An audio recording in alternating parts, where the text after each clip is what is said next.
You think the biggest threat to your relationship is some stranger at a bar. It's not. The real danger is sitting in her office right now, laughing with her, sharing stories, maybe even texting her after hours. That's how betrayal begins, not with strangers, but with colleagues who slide past every defense. The cost? Your trust shattered, your confidence destroyed, and your role in her life quietly replaced. But here's the twist. She doesn't even realize how many signs she's leaving behind. And once you know what to look for, you'll never miss them again. In this video, I'll walk you through 6 clear signs she's cheating with a coworker, and at the end, I'll show you what every man must do when those signs appear. Most men imagine betrayal as something that happens far away, with a stranger. The truth is, it often begins much closer, right where she spends most of her day, the workplace. Hours of collaboration, late nights on projects, even quick work trips create an unusual kind of closeness. It doesn't look dangerous on the surface, but under pressure and repetition, bonds grow stronger than you realize. Technology makes it even easier. Messages that start professional slip into personal. A great job today turns into a late-night check-in. With instant access, those small interactions multiply quickly. And here's what you need to know. For many women, attraction isn't just physical, it's emotional. When a colleague validates her ideas, remembers the little details, or shows up during stressful moments, that bond can feel more powerful than anything material. Then comes comparison. The office is a world of status and competence, and an instinct called hypergamy. The pull toward higher value is always at play. If another man looks sharper, leads stronger, or simply seems more attentive, the pull is there. Cheating rarely starts with something obvious. It starts with micro-moments, smiles, inside jokes, attention given where it doesn't belong. That's why you need to recognize the early red flags before they stack into something undeniable. And let's start with the first sign. Number 1, she suddenly changes her appearance. A woman who has gone years dressing in a steady, predictable way does not wake up one morning and decide to reinvent her entire look for no reason. Pay attention when her wardrobe sharpens overnight, when new shoes and accessories start piling up, when she invests in hairstyles that take more effort and carry a fresh message. The most telling clue? She reserves these changes for the office. This is not about vanity. It is about audience. If her extra effort is not aimed at you, then who is it meant to impress? Many times, a single compliment from a colleague can trigger a ripple effect. "You look great in that color," becomes an excuse to buy 3 more outfits in the same shade. A light-hearted remark about her hair turns into regular salon visits. What looks like self-care can, in context, signal directed attraction. Body language ties into this shift. Notice the perfume she wears before leaving for work, the careful makeup applied even on casual Fridays. It is not just about looking put together, it is about signaling availability, about creating an appealing presence for someone specific. You may also notice non-verbal cues when she interacts with that coworker. Leaning in closer, smiling more, eyes lingering longer. These behaviors, paired with a sharp change in looks, paint a clear picture. Do not dismiss this as harmless experimentation. People do not overhaul their style without motivation. A woman who suddenly invests this much energy into her appearance at work is not just dressing for herself. She is dressing for someone else's eyes. And that, my friend, is a red flag you cannot afford to ignore. Number 2, she brings up a specific coworker all the time. When a woman cannot stop weaving a man's name into everyday conversation, it is never random. Pay close attention to who keeps showing up in her stories. She talks about him after meetings, highlights his achievements, and shares little anecdotes that sound innocent but carry an undertone of admiration. The problem is not that she has colleagues, it is that this one colleague has become a permanent guest in your living room, even when he is not there. Listen for the excitement in her voice. Does her tone lift when she says his name? Does she retell his jokes or quote his opinions as if they carry special weight? These are not neutral mentions. They are signals of emotional investment. When she knows about his hobbies, his family, his weekend plans, she has crossed the line from professional acquaintance into personal bond. Another layer of danger appears when she starts comparing you to him. Maybe it is subtle. He's so organized with his projects, but comparison always cuts. It means she is holding you and him on the same scale and often placing him higher. That kind of repeated framing plants seeds of dissatisfaction. Do not get distracted if sometimes she downplays or avoids mentioning him. Overcompensation can take two forms: constant praise or sudden silence. Both are signs of a growing attachment she does not want you to notice. Understand this: when her coworker's name becomes a recurring character in your daily conversations, you are not dealing with casual office chatter.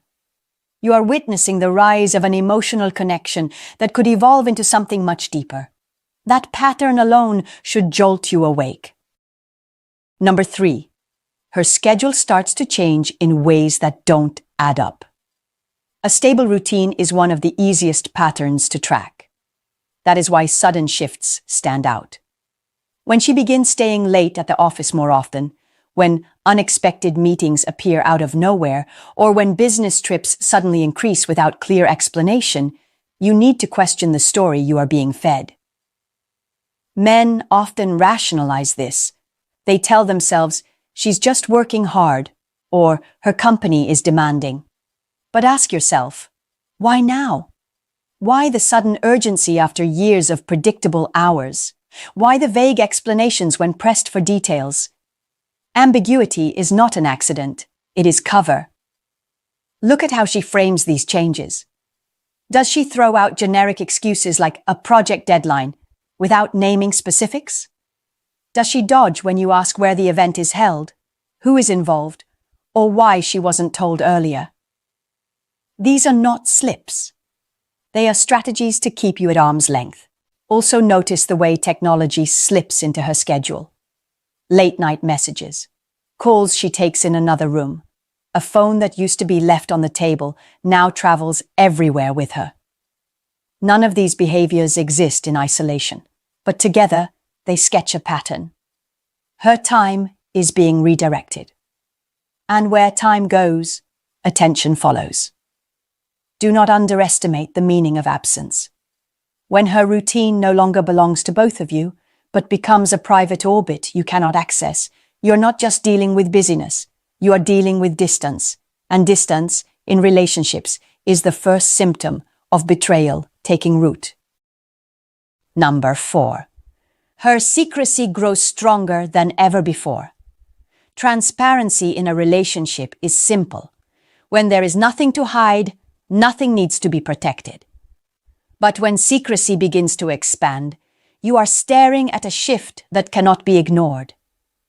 A woman who once left her phone on the couch now guards it like a state secret. She tilts the screen away, installs privacy filters, and suddenly remembers to change passwords that had been untouched for years. Notice how quickly this secrecy escalates. A text alert comes in, and she steps into another room. She answers calls with her back turned, voice lowered.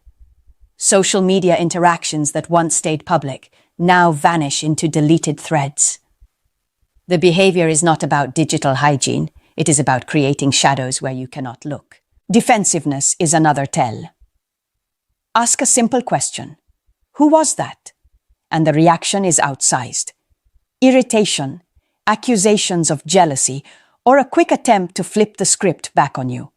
When her response is hotter than your inquiry, it is not because you crossed a line. It is because she is protecting something. Understand the psychology here. Secrets require energy to maintain. The more elaborate the secrecy, the higher the investment in keeping it alive. When she spends that much effort shielding parts of her life from you, she is not doing it casually. She is doing it because there is something, or someone, worth protecting. Secrecy is not neutral. It does not appear without cause. When the level of privacy in her daily routine starts to grow beyond reason, you are no longer just a partner in a relationship. You are an outsider looking in. And that shift is one of the clearest warning signs of betrayal unfolding right under your roof. Number 5. You stop getting invited to her work events. Work gatherings used to be open ground. Maybe she once asked you to come along to the holiday party, the happy hour, the team dinner. You were introduced, included, acknowledged as part of her life. But when the invitations dry up, when she suddenly claims, "It's just colleagues, nothing big," you are witnessing a calculated shift. Why does this matter? Because visibility is accountability. When you are present, other people know who you are and what role you play. When you are absent, there is space to rewrite that role. Excluding you from work, socials removes the witness stand. It gives her freedom to interact with someone else without the weight of your presence. Pay attention to the subtle justifications. It's boring. It's really just for the team. These excuses are meant to normalize your exclusion. But if you were once welcome and now you are not, the change is not casual. It is intentional. She is drawing a line around her work life, and you are outside of it. There is also the emotional layer. Being cut out of that circle doesn't just reduce your access. It signals a deeper problem. She is curating two separate identities. In one, you exist as her partner. In the other, she is free to operate as though unattached. That division is fertile ground for betrayal, because secrecy thrives where connection has been split. Understand this clearly. When your presence at her workplace events becomes inconvenient for her, it is not about saving you from boredom. It is about saving herself from exposure. That choice alone should make you stop and reevaluate what story she is trying to protect and why she doesn't want you there to see it for yourself. Number 6. The physical evidence doesn't lie. At some point, suspicions move from feelings to facts. When objects, receipts, or gifts appear in your life without explanation, you are no longer dealing with imagination. You are dealing with evidence. A dinner receipt from a restaurant you never went to. A hotel charge that makes no sense. Jewelry or perfume that wasn't purchased by you and hasn't been accounted for by her.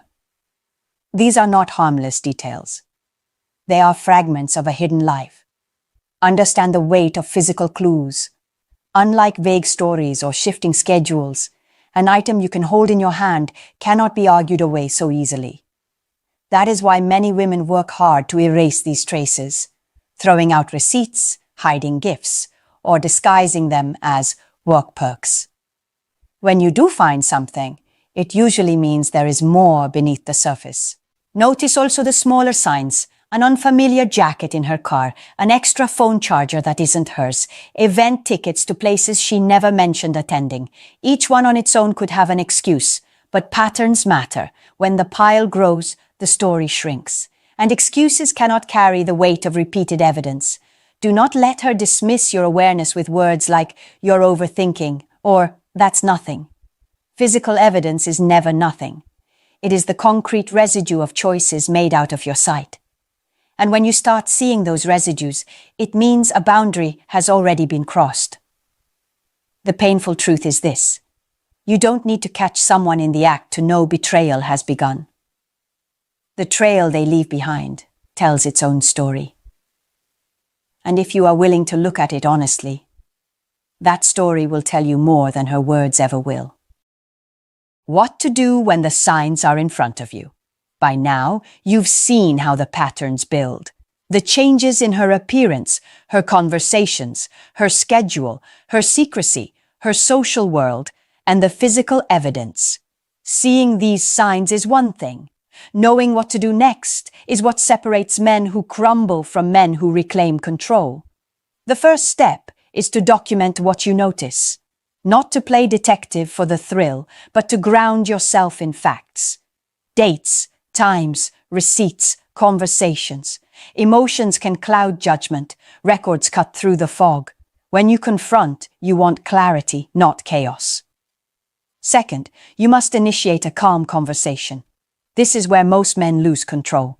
They explode, accuse, and give her the upper hand by looking unstable. Don't do that. Sit down, look her in the eye, and use I statements. I found this receipt, and it concerns me. This keeps the focus on the facts, not your rage. Third, ask for clarification. Give her the chance to explain. Not because you are naive, but because fairness forces the truth to the surface. Sometimes there are legitimate reasons. More often, there are not. Either way, you learn more by giving her space to speak than by shouting over her. Fourth, watch her reactions closely. Honest people explain with consistency. Dishonest people scramble, contradict, and lash out. Her reaction will tell you almost as much as her words. Look for defensiveness, evasion, or overcorrection.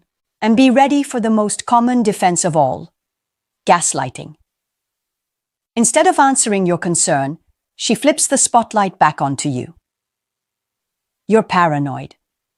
You're just insecure. This is why I don't talk to you about work.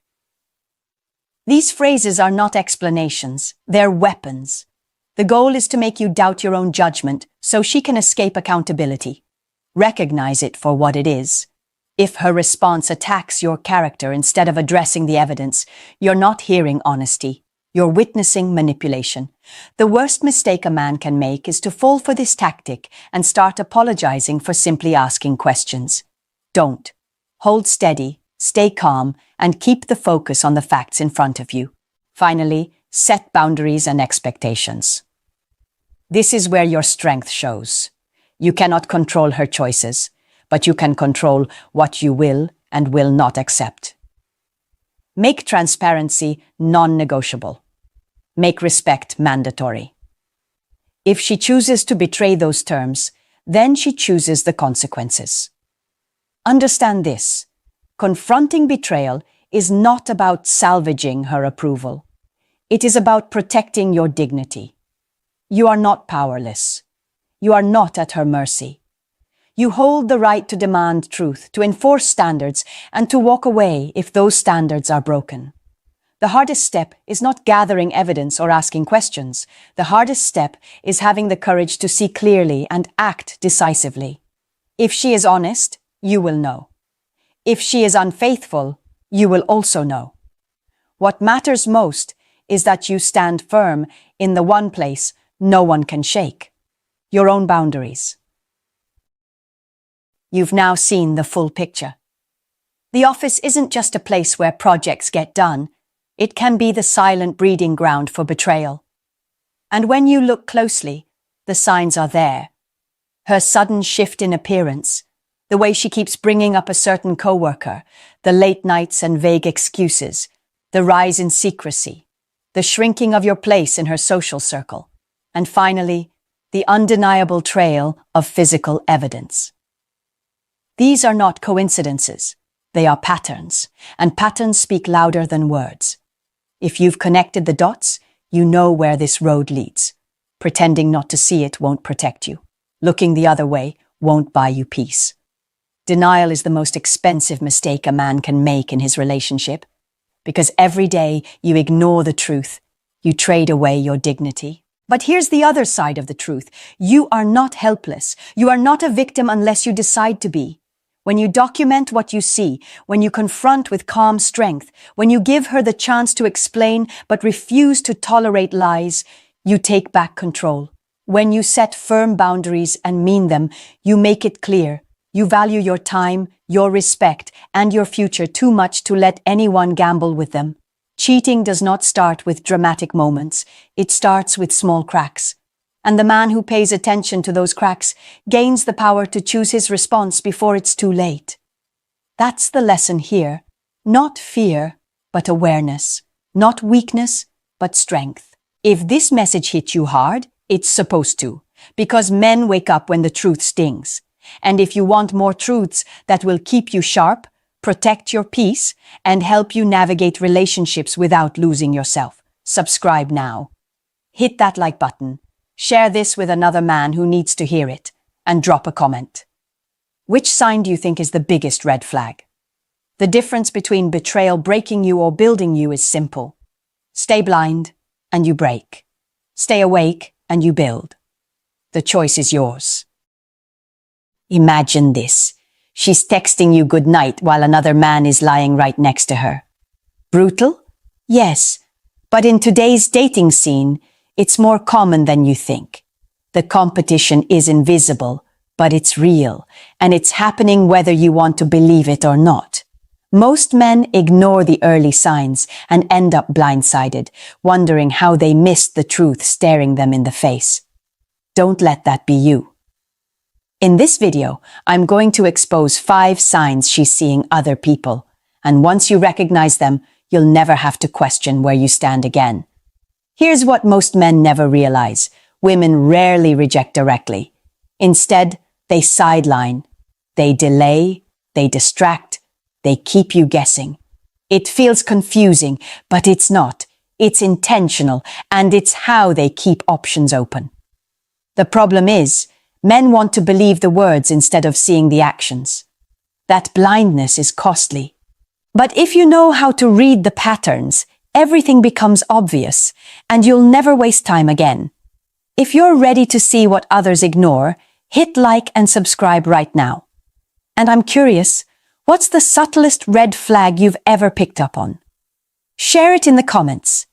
It might just save another man from falling into the same trap. Stay with me, because up next, I'll reveal the hidden dynamic in modern dating that explains why so many men feel like they're always competing and still feel one step behind.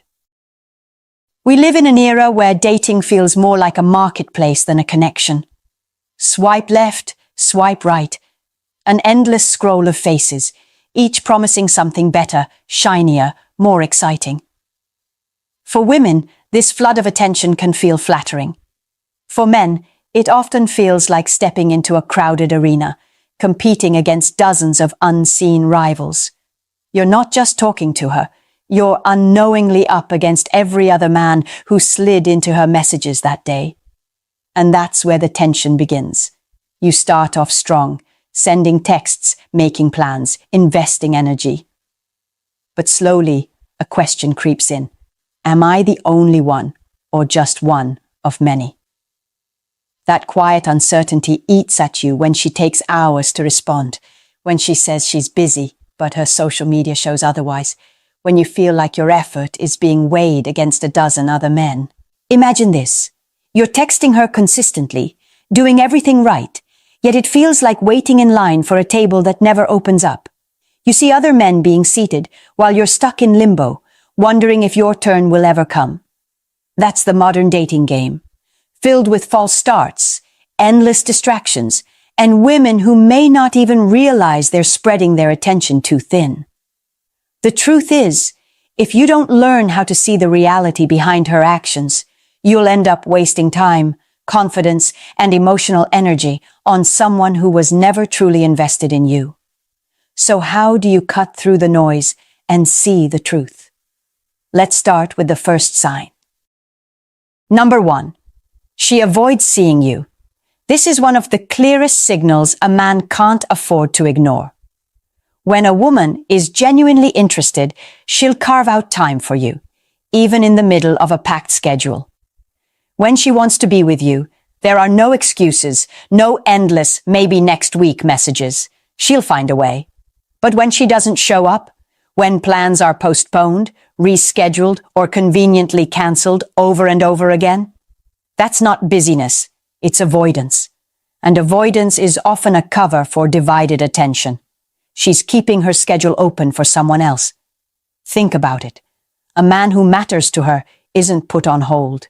He isn't left waiting for that elusive day when her calendar magically clears up. If she keeps telling you she's too busy to meet, but she still manages to go out with friends or post about her weekend adventures online, you're not dealing with bad timing. You're dealing with misplaced priorities, and you are not one of them. Picture this. You suggest grabbing dinner. She agrees in theory but never confirms. The night comes, she vanishes with a last-minute excuse. You try again the next week. Same story. After a while, you realize you're chasing shadows. She's not rejecting you outright, but she's not committing either.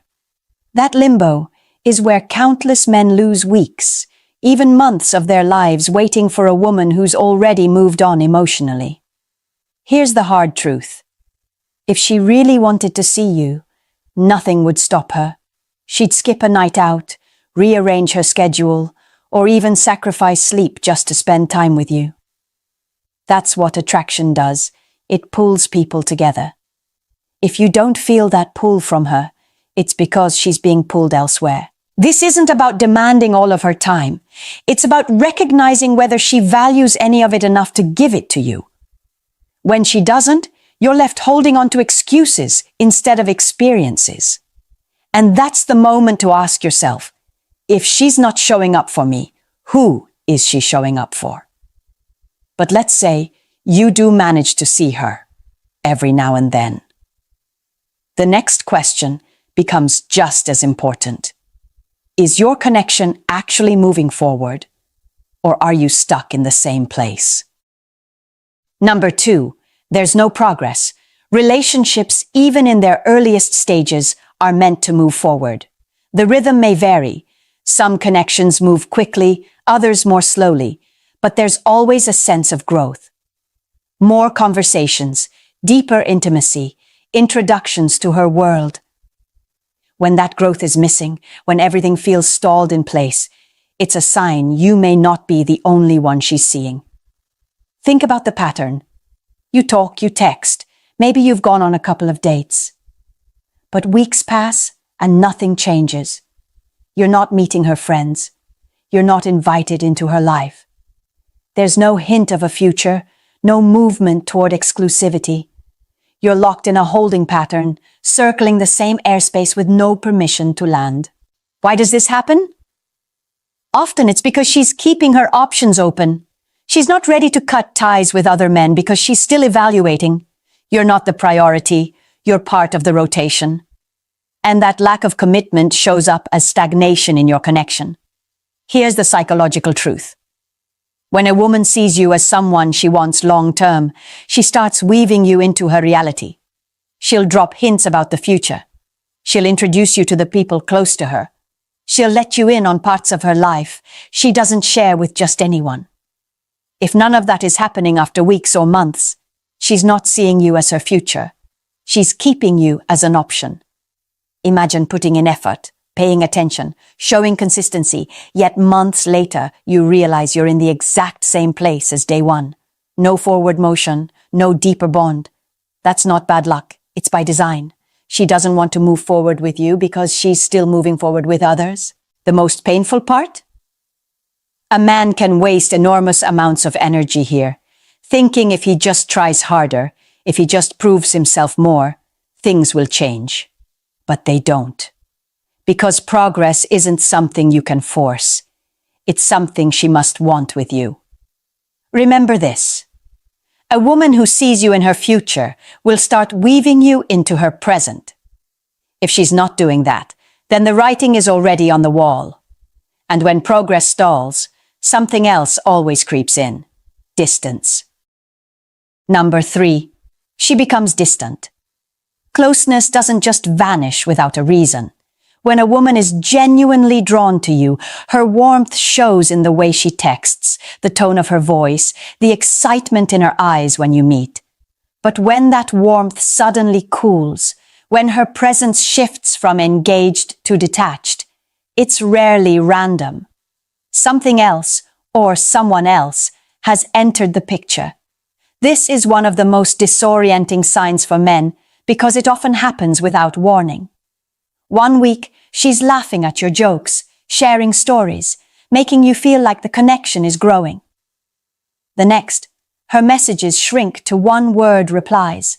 Her availability evaporates, and she seems emotionally checked out. It leaves you questioning yourself. Did I do something wrong?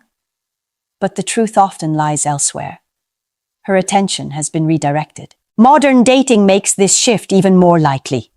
Dating apps never close.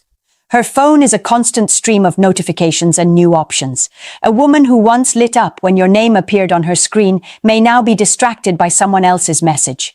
She may still reply, but her energy tells the real story. Cold, delayed, minimal effort. Imagine sitting across from her at dinner. A week ago, she leaned in, hanging on to every word.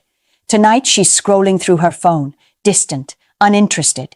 You sense it immediately, but you hesitate to accept it because denial is easier than admitting she's already pulled away.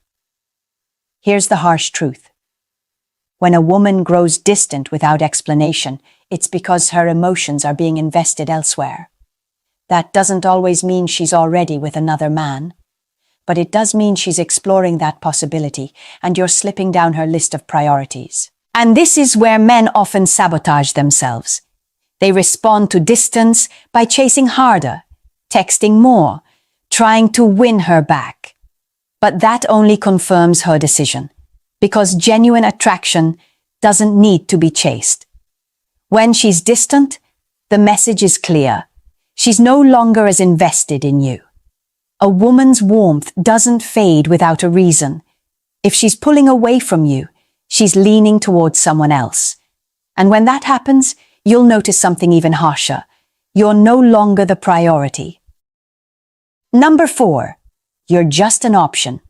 One of the hardest truths for a man to accept is realizing he isn't her priority. He's just part of her backup plan. You can feel it in the dynamic. You're the one reaching out. You're the one suggesting plans. You're the one investing time, energy, and thought into the connection. And in return, minimal effort, delayed responses, half-hearted enthusiasm.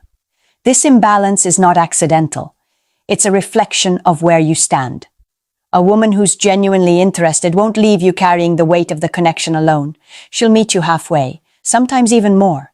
But when she treats your effort as optional, it's because she sees you as optional. Think about it.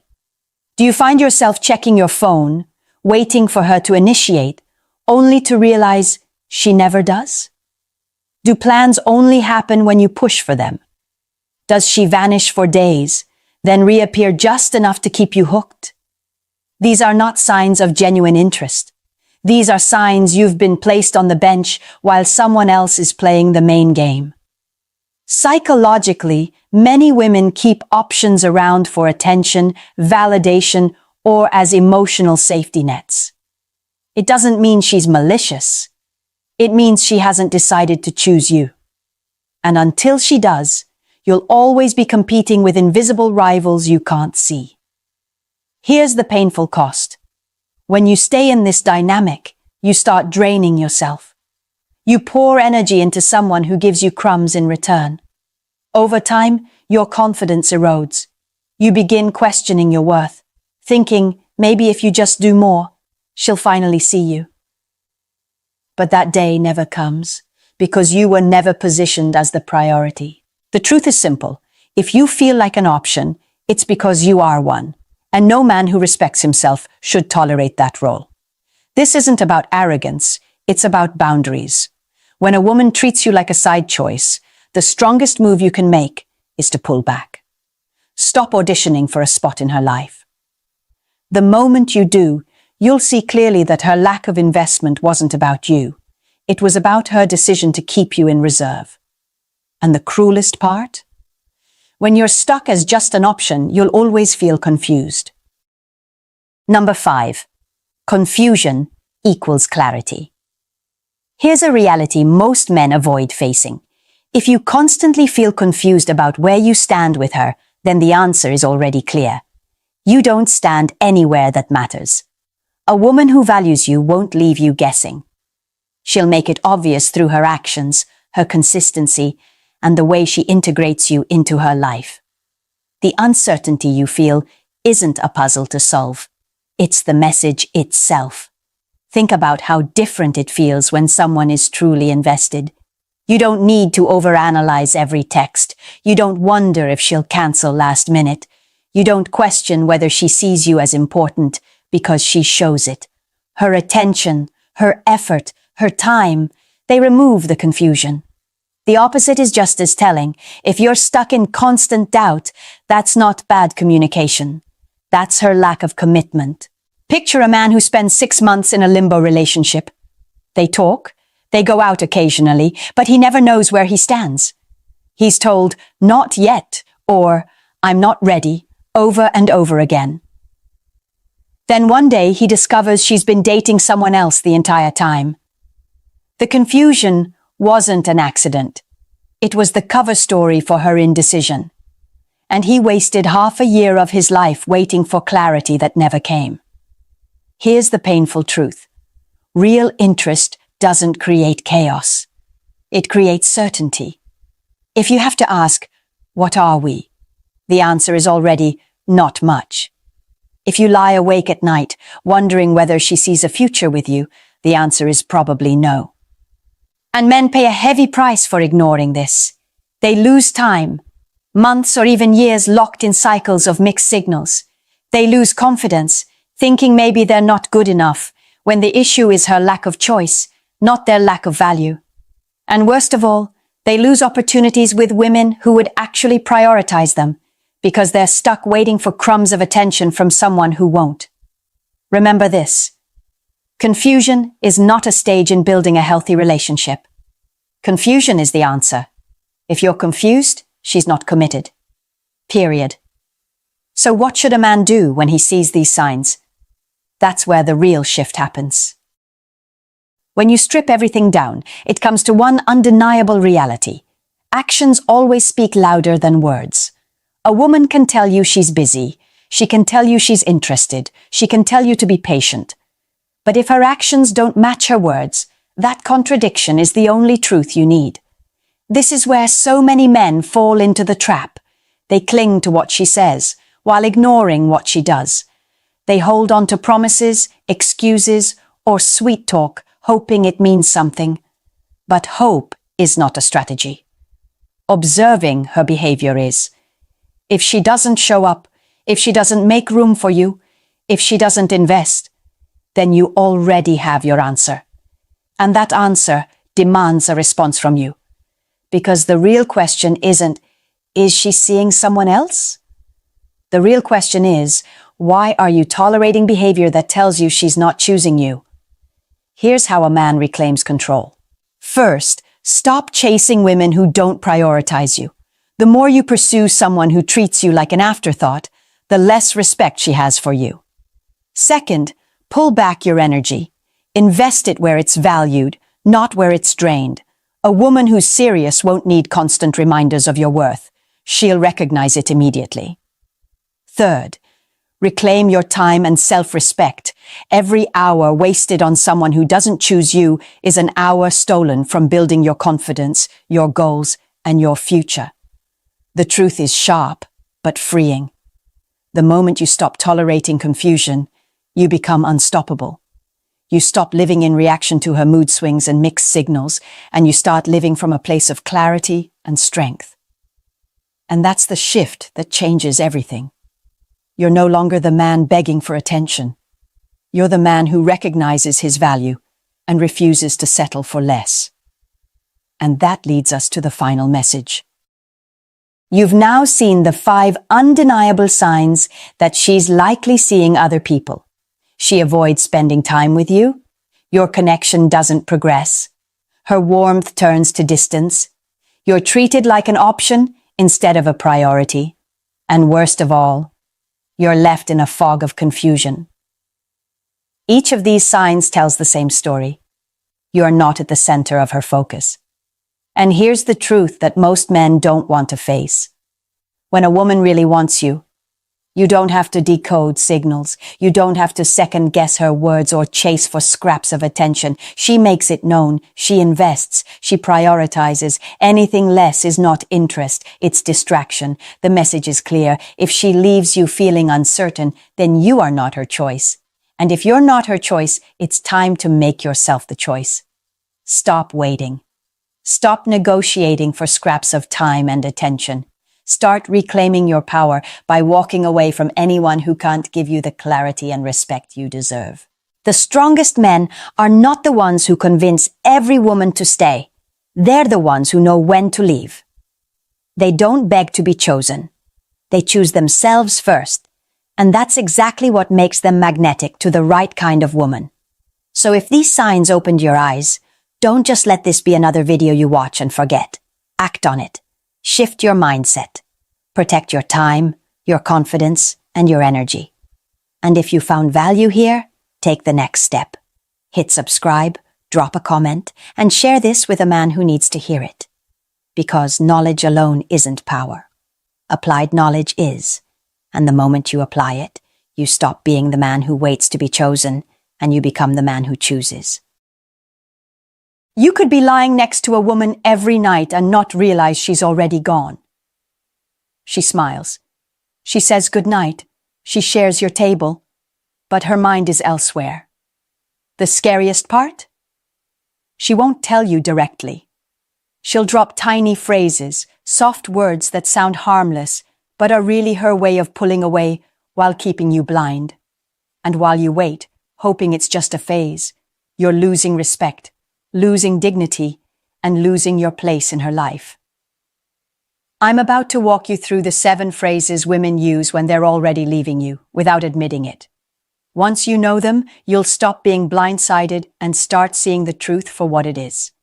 Before I walk you through these 7 phrases, let's connect for a moment. Subscribe if you haven't yet, drop a like, and tell me in the comments what city you're watching from. I want to see just how far this message is reaching, and I'm excited to see our community growing stronger every day. Now let's get back to the story, because what you're about to hear is the first phrase women use when they're already leaving without saying a word. Number 1. I feel disconnected. You hear that line, and your first instinct is to fix it. You start scrolling through memories for what you did wrong, promising yourself you'll talk more, plan a weekend, try harder in bed, be sweeter at dinner. Stop. That sentence is rarely the beginning of a problem. It's the quiet announcement that her attraction has already moved. When a woman still burns for you, connection doesn't need a speech. It shows up as eye contact, playful touch, impatience to be alone with you. Disconnected appears when the closeness has faded and she wants a soft exit ramp. Here's the psychology. People avoid saying, I don't want you the way I used to. It threatens their self-image and invites accountability. So the mind reaches for a spiritual-sounding wrapper. Disconnection. It feels honest without being specific. Notice the supporting signals. Her replies get polite. Her phone becomes a tiny fortress. She doesn't initiate intimacy. Compliments stop. She's oddly energized for everyone but you. That's not a mystery. That's redirected desire. The impact on you is brutal if you handle it wrong. You interpret disconnected as a call to perform. You over-communicate, over-explain, over-promise. Translation to her nervous system. He's chasing my distance, not leading. Your value drops because you're negotiating for the very thing that used to be given freely. The more you plead, the less she feels. So you respond like a man who reads the room, not like a man who begs for it to change. Your testing move is simple and firm. I hear you. I want us to be clear, not confused. Let's set aside time this weekend for a real conversation about what's changed. I'll schedule it. You're calm, you're kind, and you're in control of the frame. You offer a container where honesty has to show up. No lectures, no guilt, a clear appointment with reality. What happens next tells you everything. If she leans in, keeps the appointment, brings specifics, shows willingness to rebuild. Great.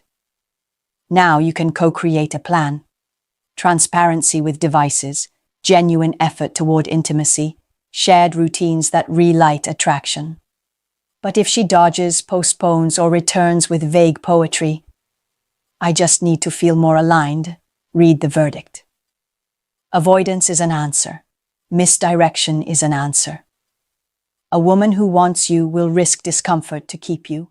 Your decisive move, then, is dignity, not drama.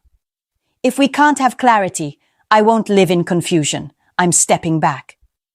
You don't punish, you protect your center. You reduce availability, stop performing for crumbs, and end the open tab on your attention. Because a relationship can survive conflict, it cannot survive indifference disguised as wisdom. You're not here to be managed. You're here to be met.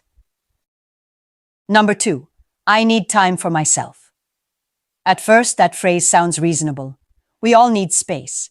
We all need moments alone. But in relationships, timing and context change everything. A woman doesn't usually say this when things are stable, connected, and alive. She says it when her attention has already begun to drift, when there's a new spark pulling her thoughts away from you.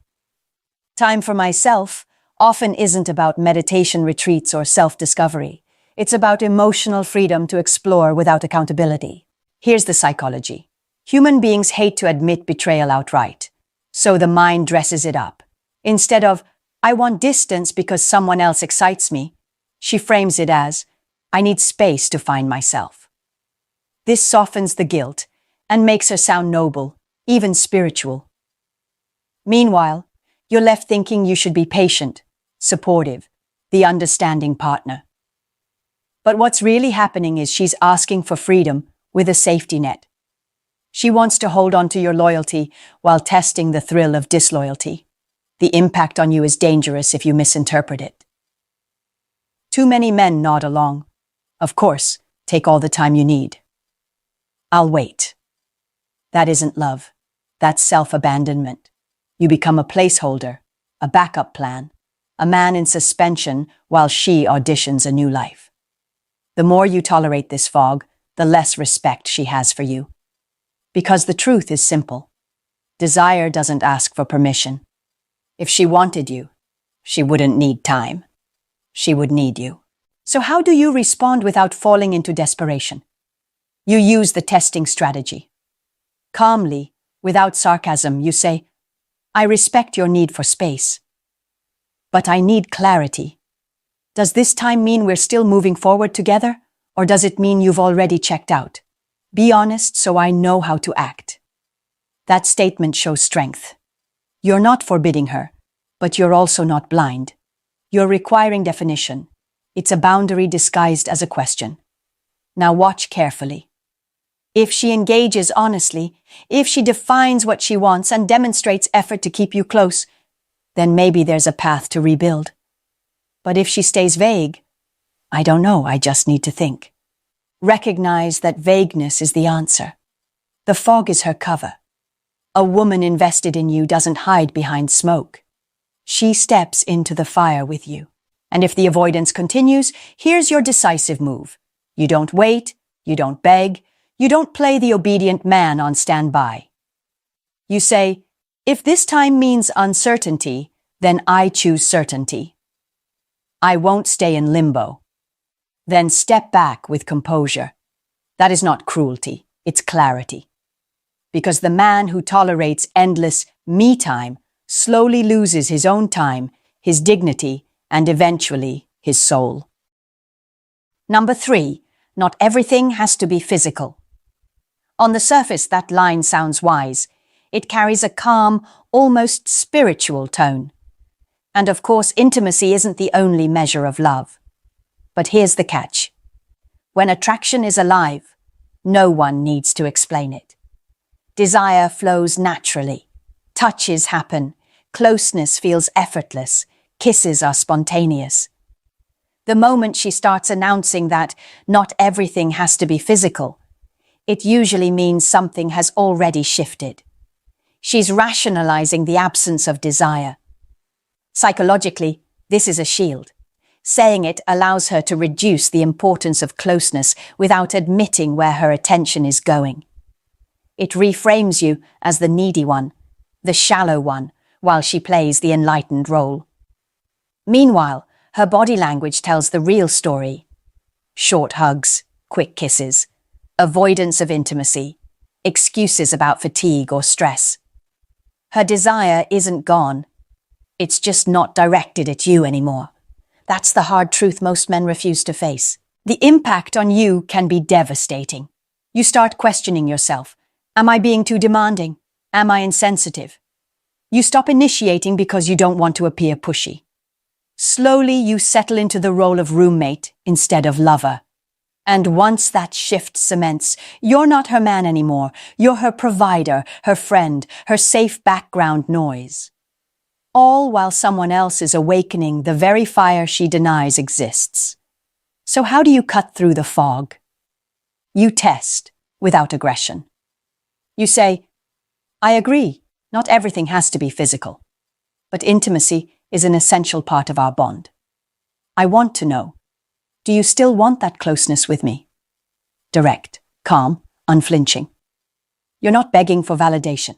You're requesting clarity. And her answer or her silence reveals more than any excuse. If she reassures you and actively participates in reconnecting, if effort shows up in both her words and her body, you've got something to work with. But if she dodges, minimizes, or guilt trips you, you're making too much of this. Take note. That isn't enlightenment. That's avoidance. That's her way of preserving the appearance of partnership while secretly withdrawing from it. Your decisive move, if the truth is clear, is simple. You stop negotiating for intimacy that should be mutual. You refuse to play therapist while another man plays lover.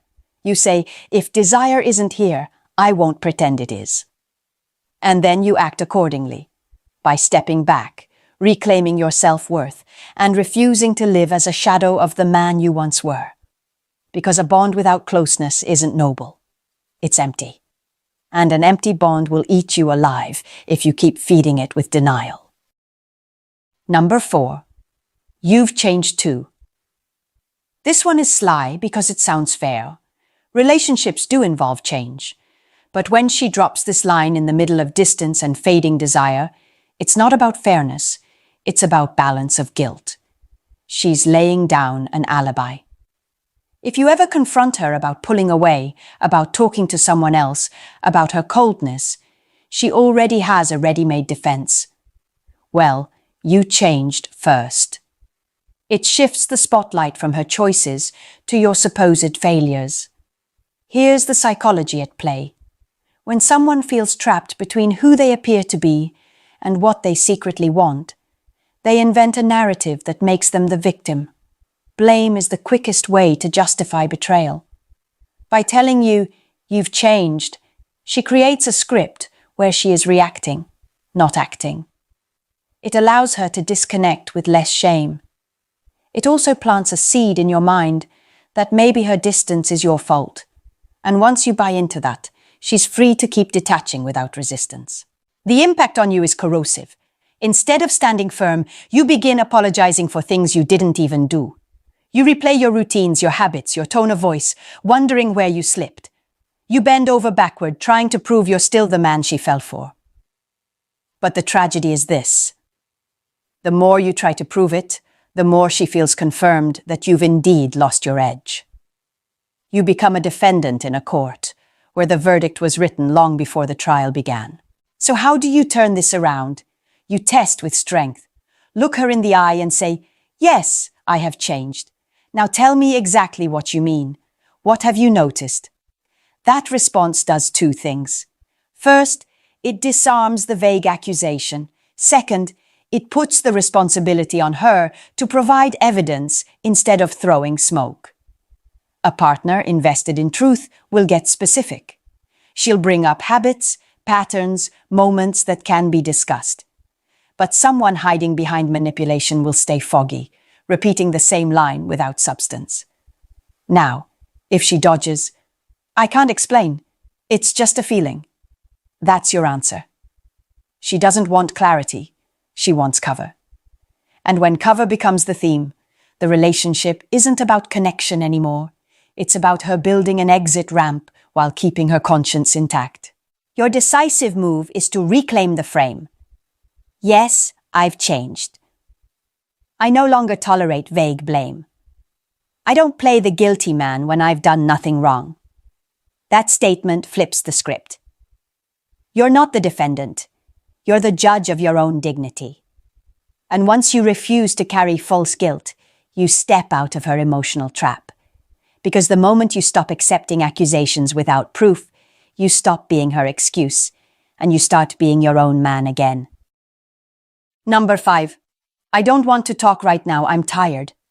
Every couple has tired nights, but when this phrase becomes a pattern, it's not about exhaustion. It's about escape. She isn't just tired, she's tired of you. That's the hard truth most men try to ignore. When a woman still desires you, she finds energy for conversation, for laughter, even for arguments. She might be exhausted from work, but one text from you can spark life again. When she starts using "I'm tired" as a shield, what she's really saying is, I don't care enough to deal with you. Here's the psychology. Avoidance is a slow form of exit. Instead of facing discomfort directly, she hides behind fatigue. It's non-confrontational, safe, and socially acceptable. Who can argue against someone being tired? It buys her time, and it slowly conditions you to stop expecting communication. Over weeks, this becomes progressive disengagement, her quiet way of turning the lights off on the relationship without admitting it. The impact on you is subtle but destructive. At first, you excuse it.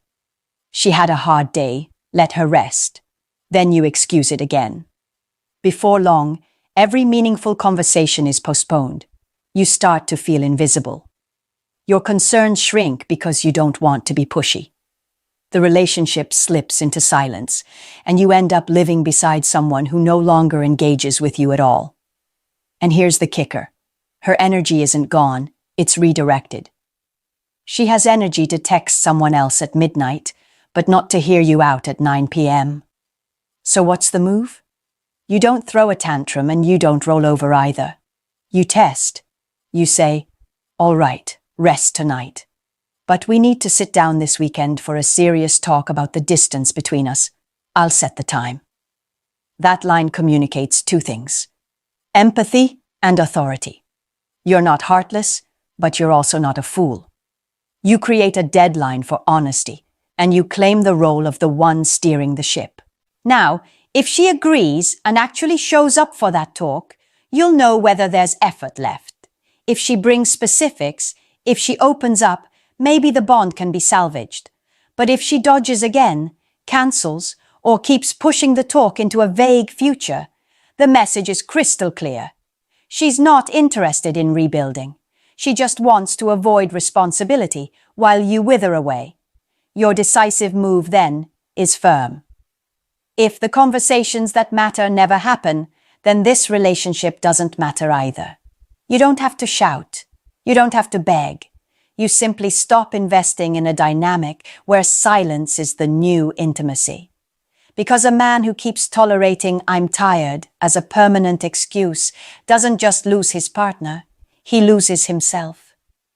And you're not here to live half alive beside someone who already left in spirit.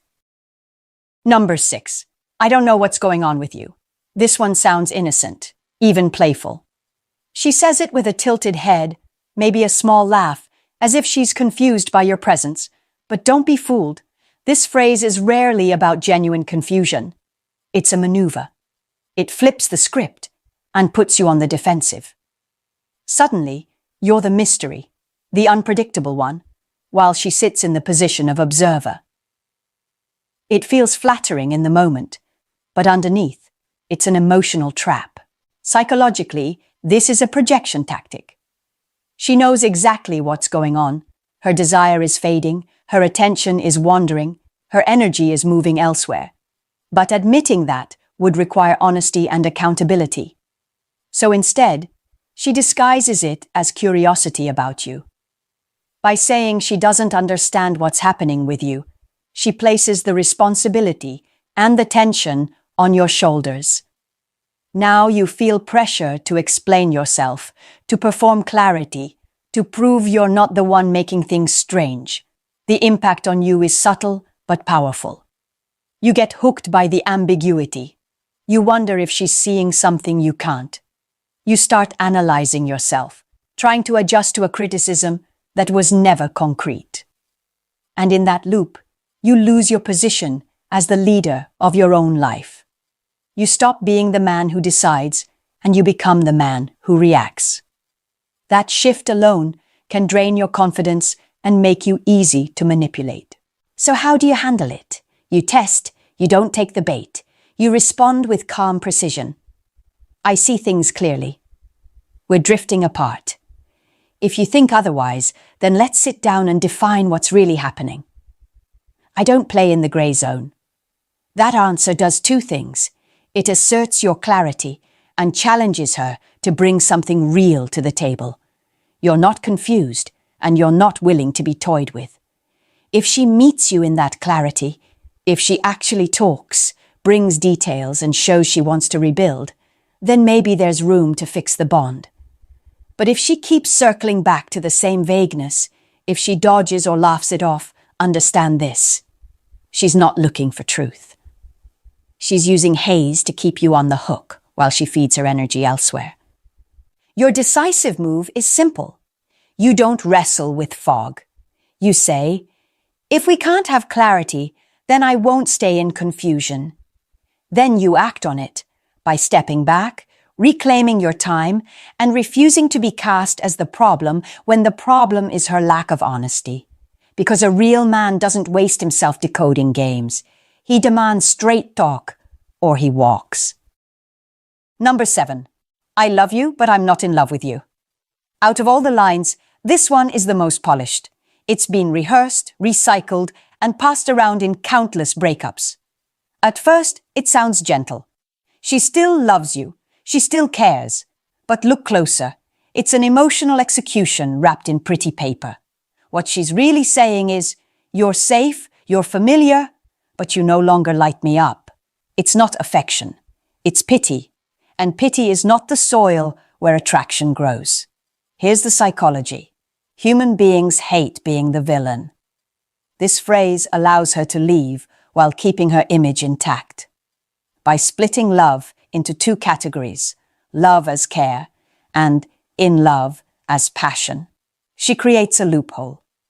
She can tell herself she's being honest, even compassionate, while still pulling away. The truth is, when desire dies, the words, I love you, become a tranquilizer. They numb the pain long enough for her to step out without looking cold-hearted. The impact on you is devastating if you take it at face value. You hear, I love you, and cling to it like a lifeline. You convince yourself there's still something worth saving. You double your efforts. More gifts, more dinners, more surprises, thinking you can reignite the flame. But the more you try, the more invisible you become. Because she doesn't need more of your effort. She's already given her emotional effort to someone else, even if it's only in her fantasies. So what do? You test. Not with flowers or speeches, but with clarity. You say, if that's how you feel, I need to know. Are you willing to rebuild with me, or are you already gone? That question forces a choice. It removes the comfort of half-truths. A woman who truly wants to work it out will step forward and commit. But if she hesitates, if she mutters, I'm not sure, or I need to find my feelings, recognize what's being said between the lines. She's telling you goodbye without owning the word. And that's where your decisive move comes in. You don't plead. You don't compete with ghosts. You look her in the eye and say, I wasn't born to be loved halfway. Then you step back, not with bitterness, but with dignity. Because staying after that line is self-betrayal. It's choosing the role of furniture in her life while she searches for fire elsewhere. And you, my friend, are not furniture. You're a man. And a man with self-respect never accepts a love that arrives with disclaimers. You've just heard the 7 phrases that every man needs to recognize. None of them are harmless. None of them are accidents. Each one, I feel disconnected. I need time for myself. Not everything has to be physical. You've changed too. I'm tired. I don't know what's going on with you. And I love you, but I'm not in love with you, is a signal. Together they form a pattern, the slow withdrawal of a woman who no longer chooses you, but doesn't want to be the villain in the story. And here's the truth that most men miss. If you ignore these signals, you're not just unlucky, you're complicit. Because once you've seen the signs, staying blind is a choice. Too many men fall into the trap of comforting lies. They wait, they excuse, they overcompensate. They trade their dignity for crumbs of attention. That's not loyalty, that's self-destruction. The smarter move isn't to explode or to beg, it's to test. Every phrase can be answered with clarity. Set the talk, demand specifics, ask the hard question. Not in anger, not in panic, but in calm strength. That's how you find out if there's anything real left, or if she's already gone in spirit. And once the truth shows itself, you act. You don't live in limbo. You don't settle for half a bond. You decide. Because a relationship can survive arguments, routine, even conflict. What it cannot survive is indifference, wrapped in polite excuses. And a man who accepts excuses instead of truth is not a partner. He's a placeholder. You're not here to be a placeholder. You're here to be chosen, fully, by someone who still feels fire for you. So here's your next step. Comment below. I see the signs clearly now. Subscribe to this channel if you want more tools to protect your mind, your dignity, and your future. Share this video with that friend who keeps justifying the unjustifiable. Let him hear what you just heard. Because men who wake up don't chase shadows. They don't beg for clarity. They don't settle for pity disguised as love. They test. They confirm. And when the truth is out, they choose themselves. That's not arrogance, it's self-respect. And self-respect is the one thing no one can take from you unless you give it away. What makes one woman stay true while another destroys everything you've built? It's not random, and it's not fate. It's in the choices she makes every single day. One respects the bond, even when tempted. The other uses temptation as an excuse to betray. Most men can't tell the difference until the damage is already done. But you don't have to be blind. There are 7 signs that separate women who stay from women who stray. And once you know them, you'll finally see who's by your side and who's waiting to stab you in the back. Now, I'll show you the very first sign that exposes a woman's true nature. And it's not what most men expect. Number 1. Look at how she handles emotional responsibility. This is where the first cracks always show. A disloyal woman will rarely, if ever, admit her role in the problems inside the relationship. Every fight, every cold silence, every disappointment somehow becomes your fault. She points the finger at boredom, at routine, at your supposed lack of attention. And here's the painful truth. Many men accept it. They take on the weight of every flaw, thinking if they just try harder, if they just give more, things will get better. But that's the trap. A loyal woman experiences the same temptations, the same frustrations, but she has something the other never developed: self-control. She respects the bond enough to confront discomfort rather than escape it. She has the maturity to say, "This bothers me," instead of letting resentment rot in silence. The difference may sound subtle, but it's not.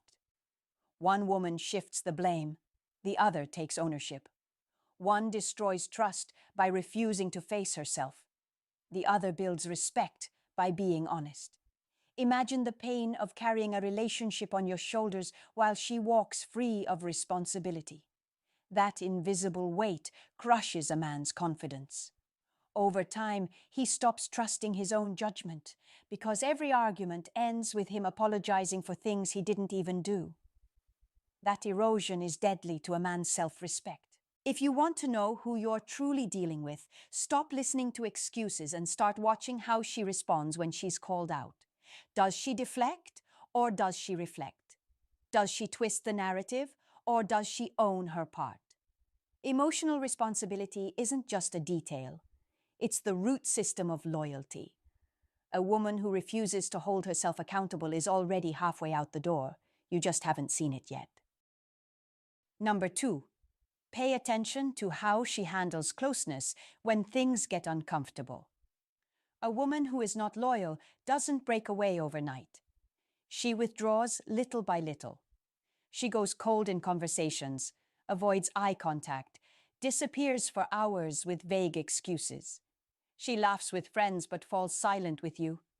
You feel her body next to yours, but her mind has already walked away. That is not harmless distance. It's the slow suffocation of intimacy. And here's the worst part. Many men sense it, but choose to ignore it. They tell themselves she's just stressed, just busy, just tired. But deep down, they feel the chill. They feel the way she no longer leans in when she talks, the way she suddenly guards her phone, the way she avoids serious discussions. These are not random mood swings. They are signals of emotional escape. A loyal woman doesn't vanish when tension rises. She faces the uncomfortable truth, even if it stings. She sits down, looks you in the eye, and says, "Something feels off." She doesn't hide behind silence because she knows silence is poison. Her loyalty isn't about perfection, it's about courage. Courage to stay present even when the conversation cuts deep. Picture the man who ignores the red flags. He keeps waiting for her warmth to return, waiting for the affection that used to feel natural. But instead of honesty, he gets distance. That emotional abandonment is one of the most painful betrayals because you're still there, trying, while she's already halfway gone. So ask yourself this. When she feels unhappy, does she disappear into coldness or does she bring it to the table? Does she pull away like a ghost, or does she lean in to work things out? That difference decides whether you're building trust or waiting for the inevitable collapse. Number 3. Watch the way she tests you. Every woman will test a man at some point. It's part of human insecurity. But the difference lies in her intention. A disloyal woman doesn't test to connect. She tests to manipulate. She thrives on emotional chaos. She throws out little traps, complimenting another man in front of you, comparing you to her ex, poking at your weaknesses just to see if you'll lose control. Then she sits back and watches your reaction like it's a game. If you explode, she loses respect. If you stay quiet and take it, she still loses respect. It's a rigged system. You can't win because the point isn't love, it's power. A loyal woman may test too, but her tests are rooted in vulnerability, not destruction. She might say, "Do you still find me attractive?" Or, "I miss how we used to spend time." Her goal is reassurance, not control. She challenges you to step closer, not to tear you down. That's the crucial difference most men miss. The danger of falling for manipulative tests is not just the momentary conflict. It's the erosion of your masculine identity. When you accept devaluation, when you tolerate constant comparisons, you unconsciously tell her it's acceptable to keep chipping away at you. Over time, you don't even recognize yourself. Think about it.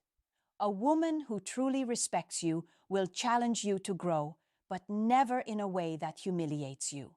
A woman who plans to betray will provoke until you break, because breaking you is how she convinces herself she's still in control. The line is clear if you're willing to see it. Are her tests coming from insecurity or from manipulation? From a desire for closeness or a hunger for chaos? That answer will tell you exactly which path your relationship is heading down. Number 4. Listen carefully to the way she talks about her past. A disloyal woman rarely admits the full story. Her history is a patchwork of vague explanations and edited details. Ask her about an ex and she shrugs. It was complicated. Press for more and she dodges. That's in the past, it doesn't matter.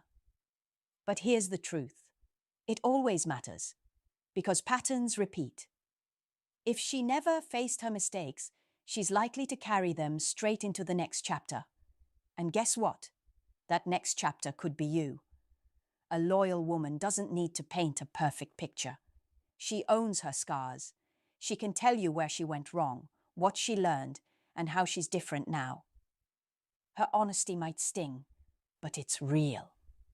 She doesn't hide behind denial because she knows growth only comes from acknowledging the mess. That's why her past feels clear. You can see the progression from immaturity to maturity. That's a woman who has built character. Now imagine discovering too late that her friend was actually an old flame she never let go of. Or realizing every breakup in her history ended with the same vague excuse. That's not coincidence, that's a cycle. And men who ignore these red flags often wake up to the painful realization that they weren't chosen for love. They were just filling a familiar role in her repeated drama. When you pay attention, the signs are always there. A woman who hides, evades, or changes her story, depending on who's asking, is revealing more than she thinks. She's telling you she hasn't processed her past, she hasn't grown from it, and she hasn't left it behind. The question you must ask isn't just, what happened before me? It's, what did she learn from it? Because a woman who refuses to face her past doesn't rewrite her story. She simply relives it with a new character. And unless you're careful, that character could be you. Number 5. Watch how she treats flirting. For a disloyal woman, flirting isn't harmless fun. It's her social currency. She flirts at work, on social media, with strangers at the bar. It's how she feeds her ego. She thrives on the looks, the attention, the little rush of knowing she still has options. And here's the brutal truth. She doesn't stop when she's in a relationship. In fact, sometimes she doubles down, using her connection with you as proof of her desirability to other men. A loyal woman sees flirting differently. She knows that every glance, every playful comment, every innocent laugh at the wrong time carries weight. She values discretion because she respects the trust you've built. That doesn't mean she's invisible. It means she's intentional. She understands that too much energy aimed outward eventually cracks what's inside. Now picture this. You're standing right next to her, and she's giggling with another man, leaning in just a little too close. You feel that knot in your chest, the sting of humiliation. But when you bring it up, she says, "Relax, I'm just being friendly." That's not friendliness. That's devaluation disguised as charm, and if you ignore it, it becomes the new normal. Men often confuse charisma with loyalty. They think a woman who craves constant male attention is just social. But there's a razor-thin line between being social and being on the market. A woman who is truly loyal will never make her partner question where her loyalty lies. She knows the difference between confidence and carelessness. Flirting isn't always cheating, but it opens doors that should never be opened, and a woman who treats it as a lifestyle is always testing the market, even when she claims she's committed. The question you must ask isn't whether she's physically unfaithful yet. It's whether her behavior shows emotional loyalty. Because once respect slips, betrayal isn't far behind. Number 6. Pay attention to how she talks about freedom. A disloyal woman loves to wave the freedom flag, but not because she values independence. It's because she wants a shield to hide behind. She'll say things like, "I don't owe anyone an explanation," or "I'm free, I can do whatever I want." On the surface, it sounds confident. In reality, it's just a loophole. It's a way to justify disappearing for hours, chatting with other men online, posting provocative pictures, and then flipping the script when you ask about it. Suddenly, you're the problem. You're jealous, you're insecure, you're the one trying to control her. A loyal woman values freedom too, but she understands that real freedom comes with responsibility. She knows that being in a relationship doesn't mean being trapped. It means being committed. Her independence is steady, not reckless. She respects time, boundaries, and space because she recognizes that freedom without responsibility is just chaos dressed up as empowerment. Now imagine the emotional trap of being called controlling just because you asked for respect. You're not demanding ownership. You're drawing a boundary. But if she twists that into weakness, you start doubting yourself. You walk on eggshells, afraid to be labeled insecure, while she keeps pushing limits. That confusion destroys trust faster than any argument. True freedom builds connection. It says, I choose to be with you, and I don't need to test the limits to prove it. Fake freedom tears it down. It hides shady behavior behind a mask of independence. And here's the key. A woman who truly respects herself won't need to remind you she's free. Her actions will show maturity, not manipulation. So when she talks about freedom, listen carefully. Is she using it as an excuse to avoid accountability? Or does she see freedom as a way to strengthen the bond? The answer will reveal whether she's building trust or quietly dismantling it while you're left defending yourself against accusations that were never yours to carry. Number 7. Watch how she handles conflict and even how she reacts to compliments. This is where the mask usually slips. A disloyal woman cannot stand the heat of emotional pressure. When tension rises, she doesn't step forward. She steps away. She shuts down, disappears, avoids the hard conversations. Sometimes she's physically present, but emotionally absent, cold, indifferent, numb. That silence isn't peace, it's punishment. It's how she escapes responsibility without ever saying the words. A loyal woman doesn't vanish when things get hard. She may not like conflict, but she respects it as part of real love. She'll argue, she'll cry, she'll say what hurts, but she stays. Because she knows leaving the table doesn't solve anything. It's in the storm where loyalty proves itself. Now let's add another layer, how she responds to compliments. A woman who is not loyal craves them like oxygen. Every like, every message, every stare across the room fuels her ego. She depends on male validation, the way a smoker depends on nicotine. If you don't praise her enough, she resents you. That hunger doesn't stop. It grows until she looks for it elsewhere. Contrast that with a loyal woman. Of course she appreciates compliments, but they don't define her. She doesn't need 100 strangers to tell her she's beautiful to believe in her worth. Her calm energy doesn't shift depending on who notices her. And because she doesn't need outside approval to feel secure, she doesn't put her partner in a constant state of doubt. Think of the damage when both conflict and validation become weapons. When she disappears during arguments and feeds off outside praise, a man slowly loses himself. He questions his role, his value, even his sanity. That erosion doesn't happen overnight. It happens through silence and hunger for attention. So pay attention to these two windows, conflict and compliments. They reveal more about her loyalty than 1,000 promises. If she runs from the storm and chases external validation, she's not building trust. She's breaking it, piece by piece. Now let's go beyond the differences and talk about your strategy as a man. Recognizing the signs is powerful, but knowledge without action is useless.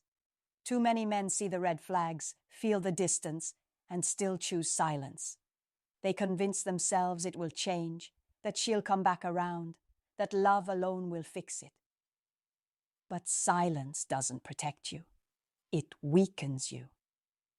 Every day you excuse manipulation or disrespect, you're teaching yourself to settle for less than you deserve. The first strategy is simple but hard. Set boundaries early and clearly. If she dodges responsibility, call it out. If she flirts for attention, don't laugh it off. Address it. Boundaries are not about control. They're about self-respect. A woman who truly values you will respect those lines. A woman who doesn't will fight them, twist them, or shame you for drawing them. That reaction tells you more than her words ever could. Second, focus on patterns, not promises. Anyone can promise loyalty, but behavior reveals the truth. Watch what she does when pressure rises, how she treats your presence, how she explains her past. Patterns are more honest than intentions. Third, stop carrying the relationship alone. If you're the only one working, the only one fighting for stability, you're not in a partnership. You're in captivity. And the longer you stay, the more you shrink. Freedom comes from admitting when you're the only one holding the weight. And finally, accept this truth. You cannot control loyalty. That choice is hers. What you can control is how quickly you recognize the warning signs and how firmly you protect your dignity. That's the difference between being drained for years and walking away with your self-respect intact. So don't just study these differences. Live by them. Use them as a compass.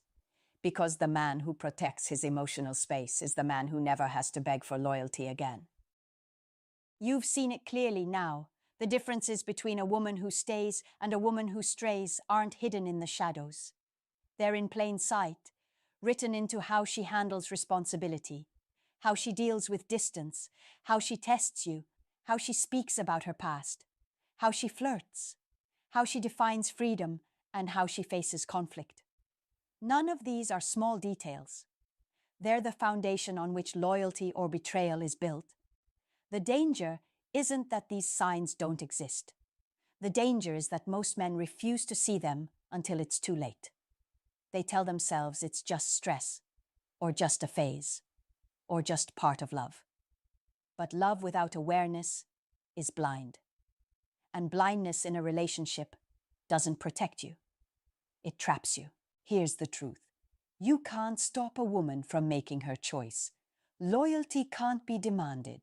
But what you can do is sharpen your vision, strengthen your boundaries, and refuse to carry a relationship that's built on excuses and manipulation. That's not control. It's self-respect. So I'll ask you directly, are you going to ignore what you've just learned, or are you going to use it as armor?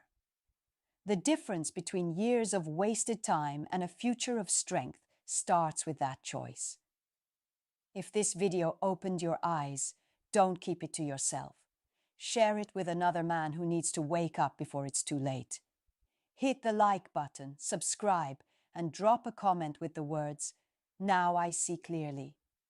That way, I'll know you're part of the men who are no longer walking blind. And remember this, you may never control who a woman decides to be, but you can always control how you respond. That control, that calm, unshakable awareness is the real freedom of a man. Every man thinks he's safe until he finds out he wasn't. She told you what you wanted to hear. She played the role perfectly, and because you were blinded by attraction, you missed the truth that was staring you in the face. Loyalty isn't about what she says, it's about what she shows.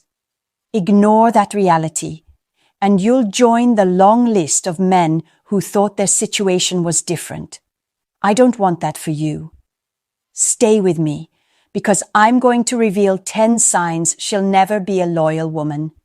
Miss even one, and you could lose years of your life to the wrong person. As a psychologist and relationship coach, I've spent years studying how women reveal their loyalty, or their lack of it, without even realizing. That's why I want you to subscribe right now, so you don't miss the insights that could save you years of wasted time. And I'd love to hear from you. Have you ever been blindsided by a partner you thought was loyal? Share it in the comments because your story could help another man wake up. Now, let's get into the first sign, the most overlooked behavior that tells you if she's truly loyal or if she's a ticking time bomb. Number 1, she dresses like she's advertising herself. Let me be clear. There's a difference between style and strategy. Not every woman who dresses attractively is unfaithful. Some do it for fashion, self-expression, or simply because it makes them feel good. But a woman who constantly steps out in outfits that scream for attention isn't expressing creativity. She's broadcasting availability. Short skirts, deep cleavage, clothes so tight you can see her breakfast. This isn't fashion, it's marketing. And who is she marketing to? Not you, my friend. You already bought the product. That display is for every other man with a wandering eye. Now, she'll tell you the classic line. I dress for myself. That's the biggest lie men fall for. Nobody spends hours on hair, makeup, squeezing into uncomfortable shoes that tear their feet apart just to feel pretty. It's about supply and demand. Every glance from a stranger is a dopamine hit, a small rush that says, I still have options. And if she constantly needs that validation, your attention will never be enough. Here's the brutal truth. A woman who cannot survive without being seen by dozens of men will eventually seek more than just looks. When one source of attention runs dry, she'll need backups. You'll find yourself competing not with another man, but with the entire audience she's trying to captivate. And let me tell you, that is a competition you will never win. A loyal woman doesn't need a spotlight. She doesn't dress to prove her worth to strangers. She already knows who she belongs to, and she shows it by reserving her presence for you, not for the crowd. Number 2, her social media has become a stage. Look closely at her online world. If her Instagram looks less like a photo album and more like an audition tape, you're not in a relationship. You're watching a performance. Bikini shots, gym selfies cropped just right, endless stories designed to provoke thirsty comments. This isn't about memories. It's about building an audience. And make no mistake, an audience is never loyal to one fan. You'll hear the excuses. I just like sharing my life. Or, it's for my fitness journey. Don't get fooled. When every post is designed to highlight her body, when every angle screams, look at me, the purpose isn't documentation, it's marketing, just like we talked about before. And what comes with marketing? Leads, prospects, options. Here's the cold equation. When a woman consistently puts herself on display for public approval, she's essentially running an open competition. Today, you might be the winner, but tomorrow, someone else will place a better bid. That's not insecurity talking. That's simple math. Exposure plus attention eventually equals temptation. And pay attention to how she interacts with her followers. Responding with heart emojis, playful comments, inside jokes with men you've never met. Those aren't harmless. That's fuel. She's keeping the engine running with dozens of invisible suitors lined up behind the curtain. A loyal woman doesn't need a digital fan club. She doesn't need to broadcast her body for validation. She invests her energy into the relationship, not into strangers' news feeds. If her phone looks like a stage, then you're not her partner. You're just her current subscriber. Number 3. Her wild past never really disappears. Men love to believe they're the exception. You meet a woman who used to be out every weekend, closing down clubs, living for the thrill, and she tells you, that was the old me. I've grown up now. And you want to believe her. You want to think you're the reason she settled down. But let me tell you something most men don't want to hear. The party girl never dies. She only hibernates. Behavior creates wiring. The brain doesn't just forget years of chasing adrenaline, attention, and novelty. That thrill becomes part of her programming. It's like carving grooves into stone. Once they're there, they don't disappear. You can paint over it with routine, marriage, even children. But the moment stress hits, the paint thins, and the old patterns bleed through. Watch carefully. When life gets boring, when responsibilities pile up, when routine sets in, what does she crave? Suddenly, she needs a girls' night.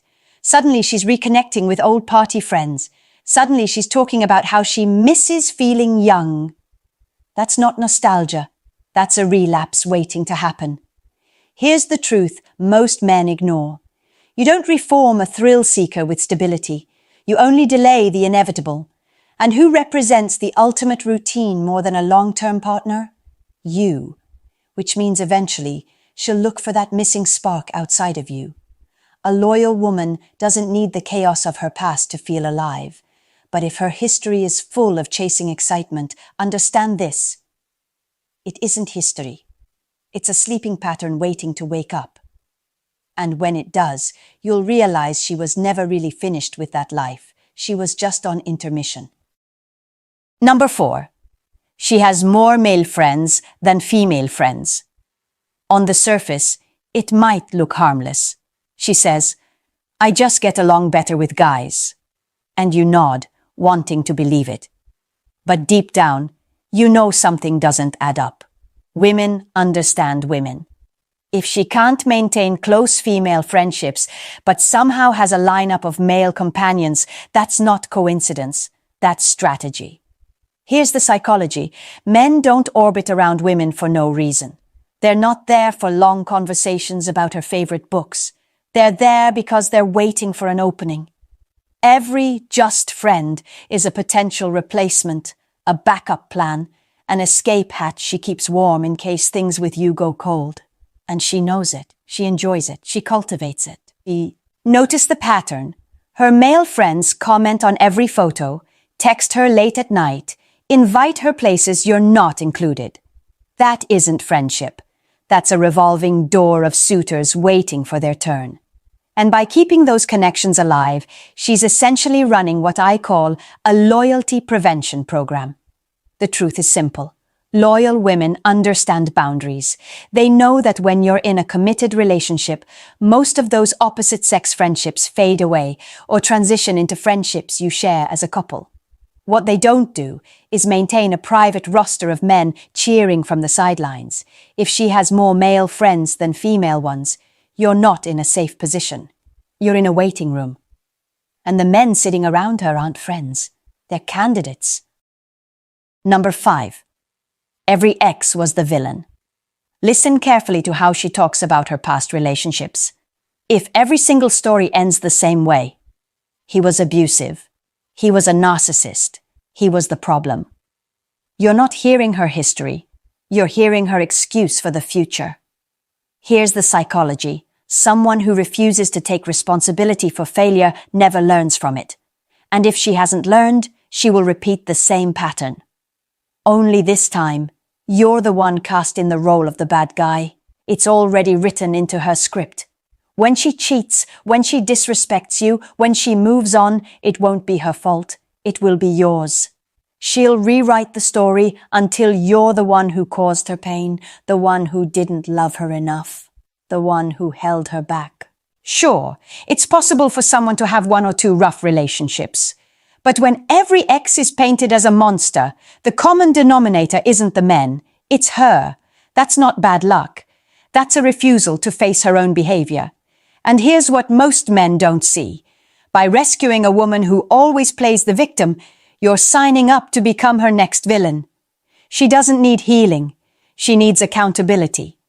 And if she hasn't taken it yet, she won't start with you. A loyal woman doesn't rewrite history to protect her ego. She owns her part, even when it hurts. But the eternal victim? She's already rehearsing the speech where you're the next name on her list of villains. Number 6. She craves drama and fears peace. A healthy relationship should feel calm, steady, even boring at times. But for some women, calm feels like death. They grew up in chaos, they got addicted to emotional roller coasters, and now their nervous system doesn't know how to survive without constant spikes of intensity. To them, peace isn't safety, it's emptiness. Watch her closely. When things are good between you two, Does she suddenly pick fights over nothing? Does she create problems where none exist? Does she stir up tension just to feel alive? That's not passion. It's dysfunction. And for women wired this way, cheating isn't about your failures. It's about creating another high. Sneaking around, the danger of being caught, the thrill of the forbidden. This is all just fuel for their addiction to chaos. Here's the painful truth. The more stable you are, the more restless she becomes. You can give her love, money, security, and commitment. But if she's addicted to drama, your very stability will suffocate her. She'll look outside the relationship, not because she needs something you lack, but because she needs intensity you can't and shouldn't provide. A loyal woman knows how to appreciate peace. She can enjoy a quiet Sunday, a simple evening, a week without fireworks. But the drama addict, she'll destroy peace every time, and when the usual fights aren't enough anymore, she'll escalate. Cheating isn't a betrayal in her mind. It's just the next episode in her never-ending show. Number 7. She doesn't respect small boundaries. Pay attention to the little things. A woman who brushes off your simplest requests is giving you a preview of how she'll handle the bigger ones. If she checks your phone but refuses to let you touch hers, if she flirts with other men but flips out when you talk to women, if she makes rules for you that don't apply to her, that's not equality, that's entitlement. Boundaries are like muscles. If someone can't lift the light weights, they won't be able to handle the heavy ones. If she can't respect "don't text your ex," then don't expect her to respect "don't betray this relationship." It's the same principle, just a different level of resistance. Watch how she reacts when you set even the smallest boundary. Does she respect it? Does she test it? Does she mock it? Or worse, does she flip it back on you and accuse you of being controlling? That reaction tells you everything. Because a loyal woman doesn't fight boundaries. She understands they're the guardrails that keep a relationship safe. The mistake most men make is ignoring these early signs, thinking it's just a small issue. But those small issues are practice runs for faithfulness. A woman who dismisses them is already showing you that rules don't apply to her. Here's the truth. If she can't pass the small tests, she will fail the big one. And the price you'll pay isn't a minor inconvenience. It's your trust, your peace, and eventually your relationship.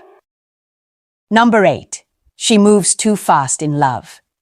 It feels flattering at first. She tells you she loves you after just a few weeks. She wants to move in right away. She acts like you've been together for years when you've barely started. Most men mistake this intensity for passion. They think, she must really see something special in me. But here's the truth. She doesn't love you.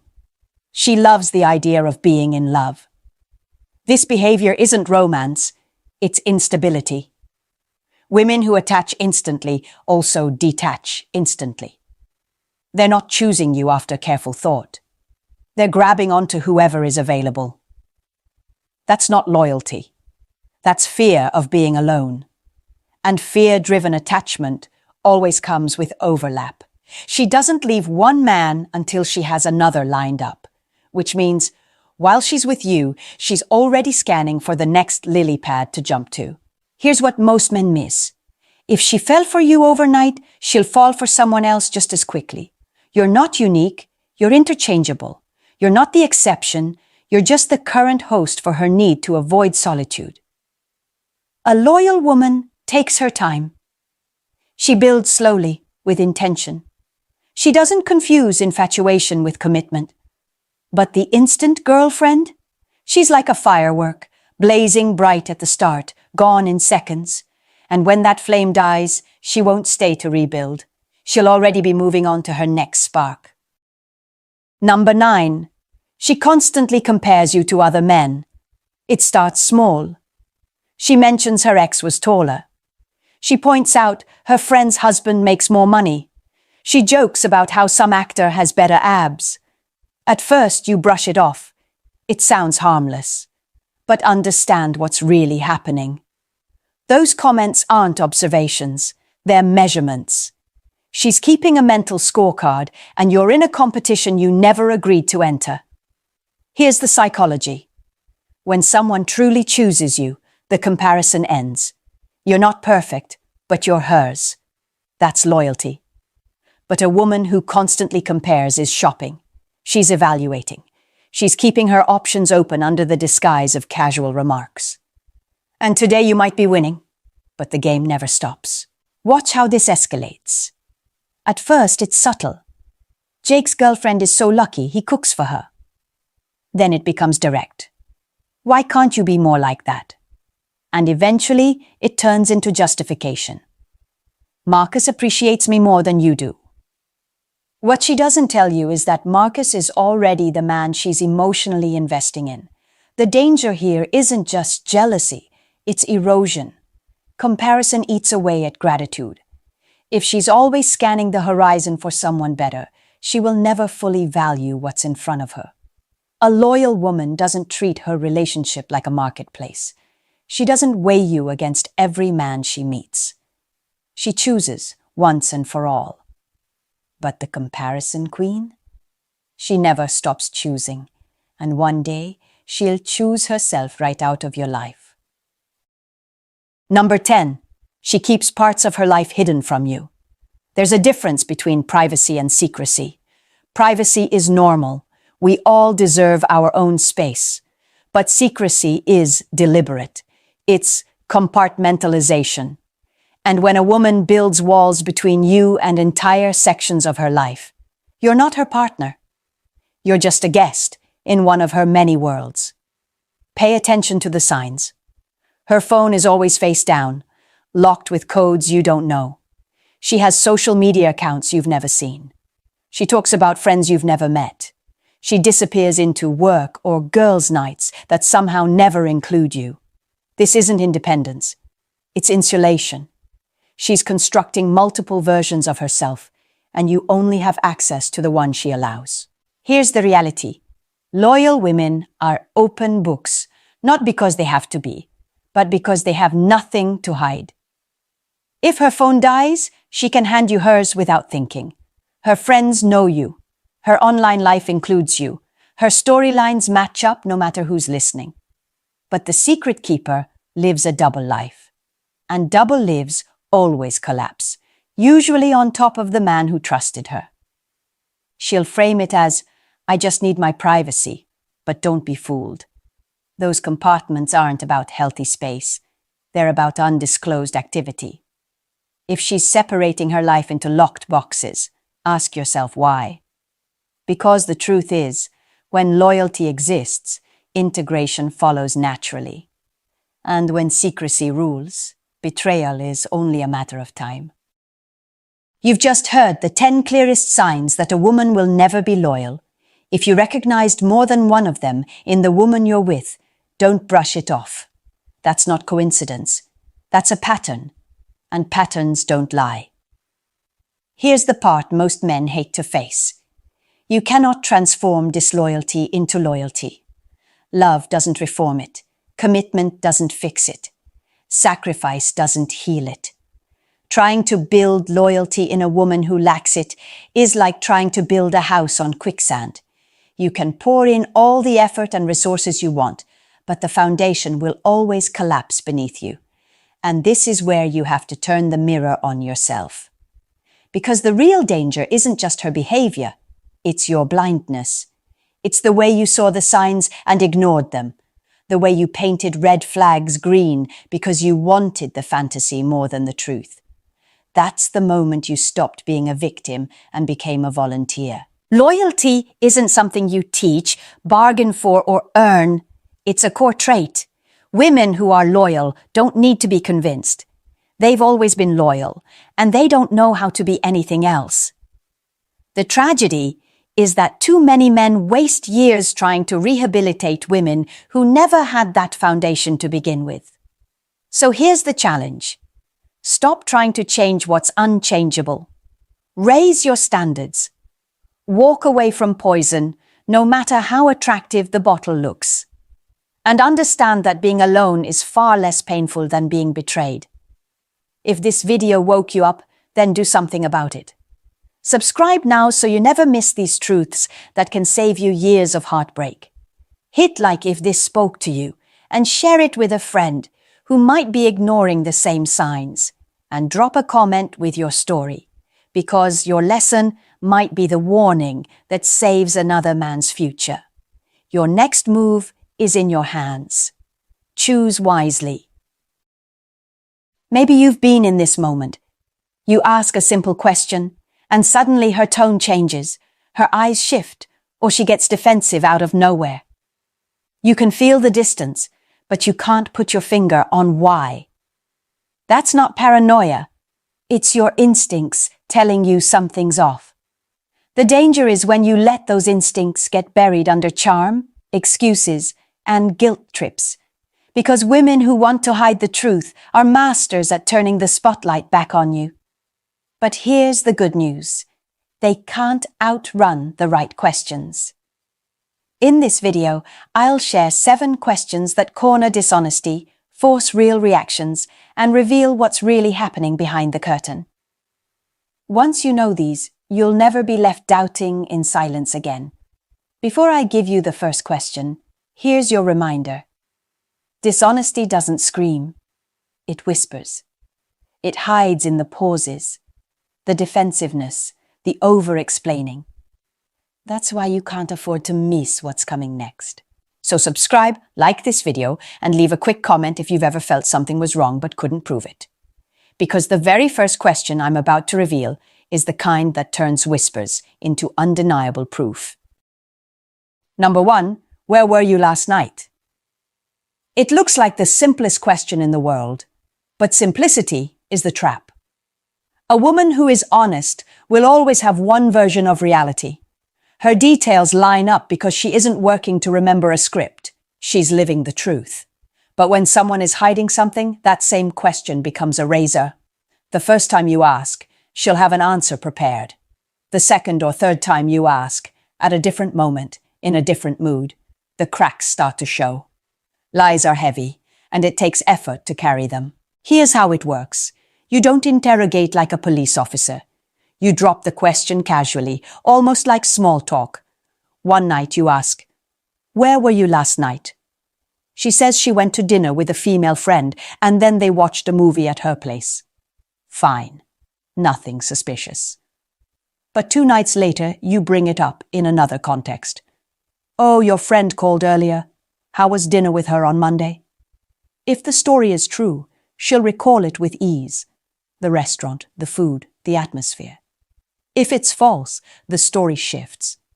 Suddenly, dinner becomes just a quick coffee, or she claims she doesn't remember which day it was. Maybe she even snaps back. "Why are you asking again? Don't you trust me?" That defensive reaction isn't protection. It's projection. The mistake most men make is asking once and taking the first answer at face value. But liars rely on your short memory and your need for peace. They hope you won't revisit the story. By repeating the question across time and context, you force consistency. And consistency is where truth lives. Take one case. A woman claimed she went out with a female friend and a co-worker. Later, when her partner casually asked about the co-worker, she struggled to remember what she'd said before. That gap wasn't random. It was the strain of carrying a lie. You don't need anger or confrontation. You need patience. You listen. You collect. You compare. If the story changes, if the details evaporate, the truth is already in front of you. So remember this. It's not about the question. It's about the replay. Ask again, in different ways, at different times. A man who listens twice will see what the first answer tried to hide. Number 2. Why didn't you answer my call? Every man knows the sting of dialing a woman and watching the screen light up with no response. Sometimes it's innocent. She's in a meeting, her phone's in her bag, she didn't hear it. But when the pattern repeats, when it happens at the same times, or when the excuses start to pile up, this simple question becomes a test of loyalty. Here's the psychology. A woman who's telling the truth doesn't need a novel to explain herself. She'll say, "My phone was on silent," or "I was driving." Short, clear, believable. But a woman who's hiding something? Her answers stretch. Suddenly you get a 5-minute story about how she left her phone in the locker at the gym, how the gym was unusually crowded, how she lost track of time, how she was exhausted, and on and on. That flood of unnecessary detail is not clarity. It's cover. Another red flag is defensiveness. Instead of answering your question, she throws it back at you. "Why are you always calling when I'm busy?" Or, "Can't I have one evening to myself?" Notice what happened. You asked a question about her behavior, and somehow you're now on trial. That's manipulation. A woman with nothing to hide doesn't need to make you feel guilty just for asking. And here's the killer: contradictions with social media. She claims she was too busy to answer, yet during that exact hour, her Instagram story shows her posting selfies or commenting on someone else's post. If she had the time to scroll, she had the time to send a 2-second text saying, "I'll call you later." Silence in your direction, but activity online? That's not distraction. That's choice. Consider this example. A woman claimed she missed her boyfriend's calls every Thursday evening because she was at her book club, with phones on silent. Reasonable, until her social media activity told a different story. During the very hours she claimed she was unreachable, she was liking posts and viewing stories. The book club existed, yes, but she wasn't there the entire evening. She was slipping out early to meet someone else, keeping her phone in her hand for social media, but ignoring his calls. Understand this. Missing one call is nothing. Life happens. But consistent unavailability, paired with shaky explanations, is a signal. You're not asking this question to be controlling. You're asking because consistency is the currency of trust. So the next time you hear, "I couldn't answer, I was too busy," don't focus only on the words. Look at the length of the explanation, the tone of the defense, and whether her digital life tells a different story. Truth is brief. Lies take time. Number 3. Who are you with? This question slices through the fog of vague explanations. Most people, when asked who they were with, naturally share names, faces, little details.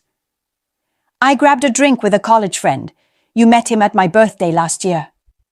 That's normal. It's human. But when a woman is hiding something, the details suddenly vanish. All you get is "just some friends" or "a few people from work." Here's the psychology. Lies thrive in vagueness.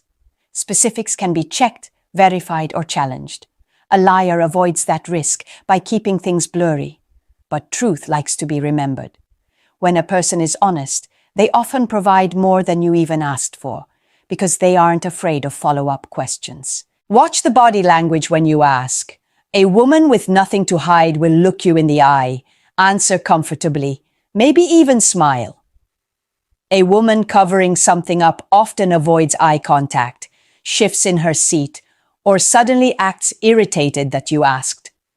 The body doesn't lie as easily as the mouth. Here's a strategy. Circle back later.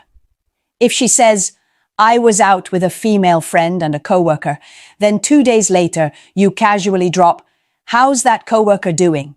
You mentioned them the other night." If the coworker was real, her answer will come effortlessly. If the coworker was fiction, she'll scramble, stall, or even forget she mentioned them. That's the beauty of this question. You don't need to catch her in the moment. Time does the work for you. Another layer of protection. Mutual friends. If she claims she was with someone you both know, you can verify without raising alarms. For example, you mention casually to that mutual friend, "Heard you two had fun last week." If they look puzzled or deny it, the story unravels instantly.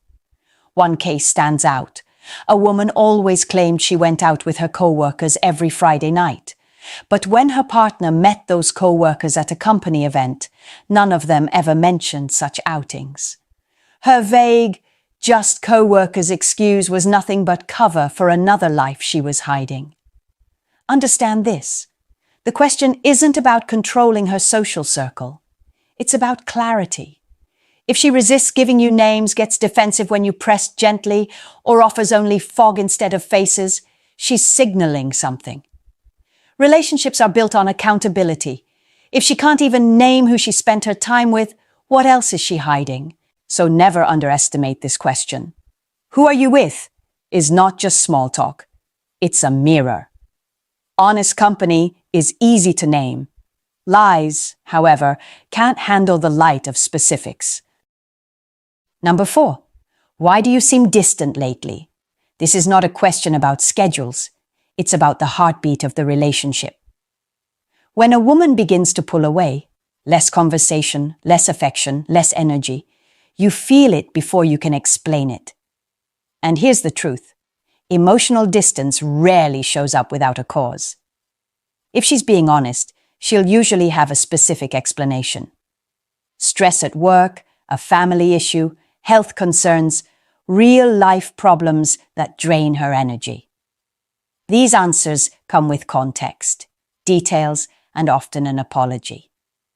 I know I've been distracted. My mom's in the hospital, and it's weighing on me. The honesty is tangible. She connects the dots for you, and she's open to your support. But when the distance comes from somewhere else, another man, a hidden investment of attention, the response shifts. Instead of context, you get deflection. She'll deny the distance. I'm not different. You're just being clingy. Or she'll turn the spotlight on you. Why do you analyze everything I do? That's not an answer. That's an attack. It's a way of shutting down your intuition and making you question yourself. Another sign, overcompensation. The moment you ask, she suddenly floods you with affection, texts, or smiles. But it doesn't last. A few days later, the coldness returns. That roller coaster isn't real intimacy. It's a performance designed to cover tracks. Here's where you must be sharp. Don't settle for vague phrases like, "I've just had a lot on my mind." Press gently. What exactly has been bothering you? If the story has no timeline, no concrete weight, then it's likely not the real reason. Genuine stress has fingerprints, deadlines, names, events. A cover story does not. In one case, a man noticed his wife growing colder by the week. Conversations shrank, physical affection dwindled, and shared activities no longer sparked joy. When he asked why, she said, "Work stress." But when he offered to help, take over chores, plan a weekend getaway, she declined every solution. That's when it clicked. It wasn't stress stealing her energy. It was her attention invested elsewhere. Men often ignore emotional distance, hoping it will fade. That's a mistake. Distance is not neutral. It's directional. If she's not bringing her energy to you, it's going somewhere else. So pay attention. Ask the question, and don't be fooled by deflection or temporary sweetness. Emotional withdrawal is one of the earliest signs of betrayal. And if you feel it, don't gaslight yourself. Your intuition is usually right. Number 5, can I see your phone for a minute? In today's world, a phone is more than a device. It's a diary, a social circle, and a record of habits. That's why this question is so revealing. It's not about what you might find on the screen. It's about her reaction in the moment you ask. A woman with nothing to hide treats the request casually. She might hand it over without hesitation or explain quickly if she's in the middle of something. Sure, let me finish this text first. Her response is calm, proportional, and free of drama. She doesn't act like you just accused her of a crime. But when secrets are buried in that device, the body speaks before the mouth does. Watch closely. Does she instinctively pull the phone closer to her, like a shield? Does her posture stiffen, her face tighten, her voice rise? These unconscious reactions happen before she has time to control them. A guilty phone owner doesn't relax. She panics. Common verbal red flags include, "Why do you want to see my phone?" or "Don't you trust me?" Notice how these aren't answers. They're counterattacks. The goal is to make you feel ashamed for asking instead of focusing on why she's so unwilling. Another variation is conditional compliance. "You can look later," or "after I clean some things up." Translation? She needs time to erase the evidence. The most extreme response is outright outrage. "Absolutely not. I can't believe you'd even ask." That level of fire over such a simple request tells you the truth. She's hiding something she cannot risk you seeing. Someone with normal privacy concerns will set boundaries calmly, without theatrics. But when fury explodes, it's because the phone is loaded with secrets. Here's a smart tactic. Don't frame the request as a search. Instead, make it practical. "Can I use your phone to call my brother? My battery's dead." Or, "Can I check the weather real quick?" If she hands it over easily, that's transparency.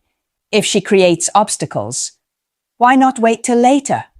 Or, "Just charge your phone instead." Those excuses are the real signal.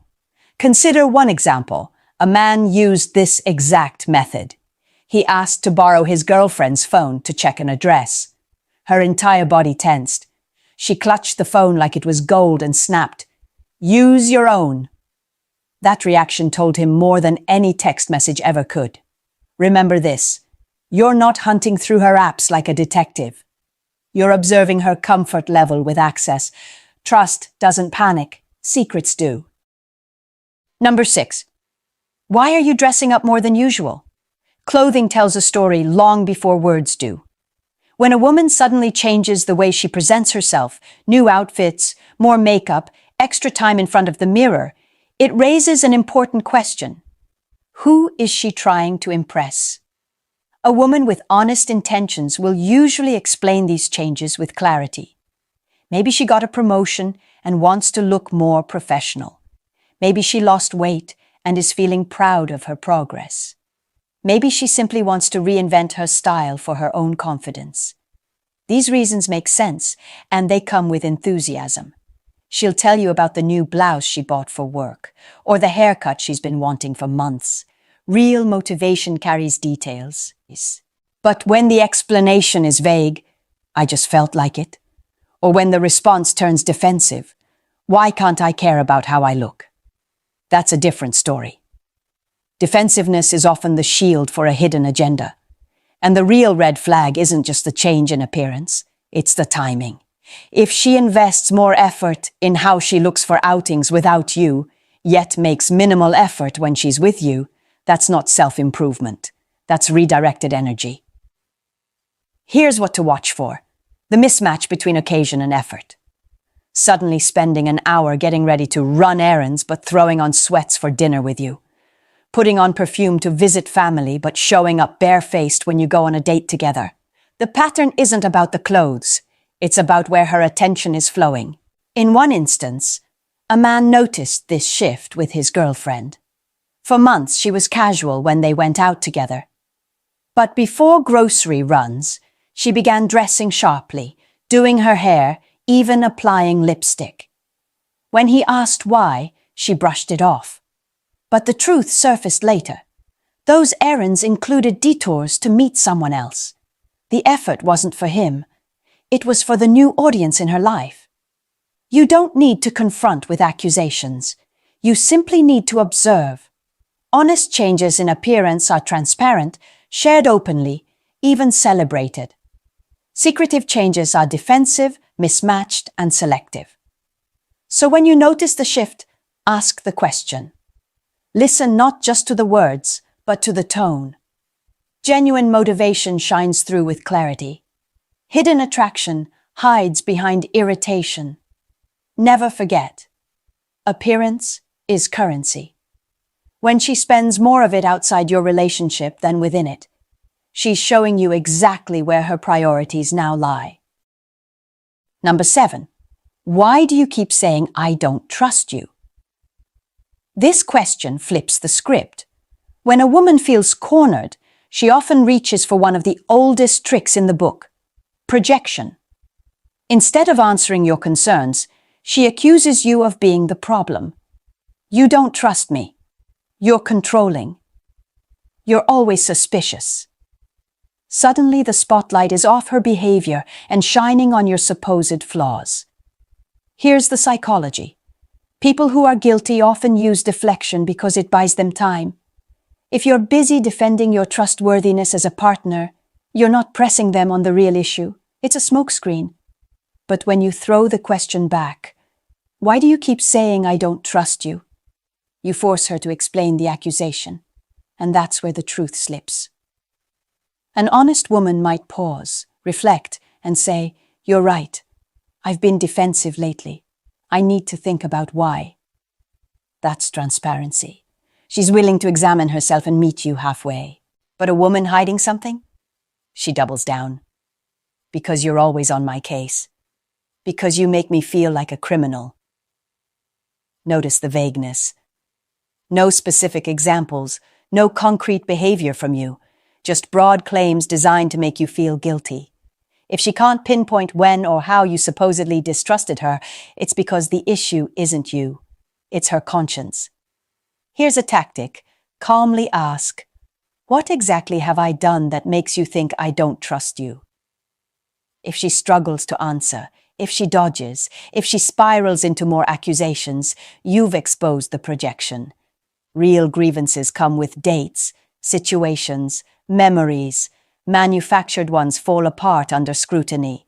In one case, a man's girlfriend constantly accused him of being suspicious, even though he rarely questioned her.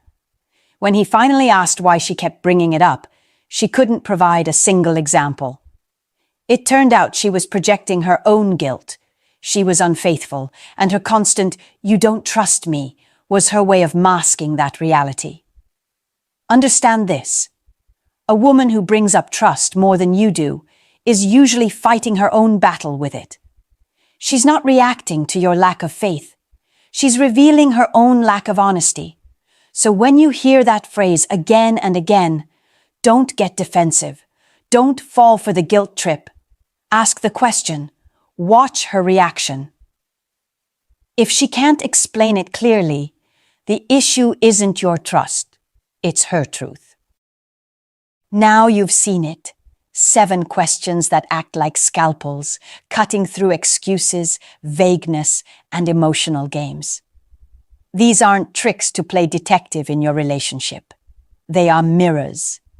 Each one forces a moment of truth, not through confrontation, but through consistency, observation, and calm strength. Understand this. You're not asking to police her. You're asking to protect yourself. A man who ignores patterns, who dismisses his gut, who silences his own instincts, becomes easy prey for manipulation. But a man who listens carefully, asks clearly, and observes patiently, he can't be deceived for long. Think back through these 7 questions. They aren't about proving her guilty. They're about giving her the chance to show where she really stands. Honest women will meet you with clarity, detail, and openness. Dishonest women will meet you with fog, defensiveness, and guilt trips. The contrast is so sharp it's impossible to miss once you know what to look for. And here's the real lesson. The answers matter less than the reactions. Watch how she responds. Does she relax or does she panic? Does she give details or does she attack? Does she welcome clarity or run from it? That difference tells you everything. Don't let your emotions blind you. Don't let affection rewrite reality. And don't wait until betrayal shatters you to start protecting your heart. You can't control another person's loyalty, but you can control your awareness, your boundaries, and your decision to stay true to yourself.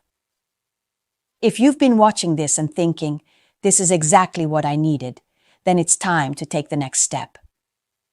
Hit that subscribe button right now. Share this video with another man who might be walking blind into the same storm. Drop a comment below about which question hit you the hardest. Your story could wake someone else up.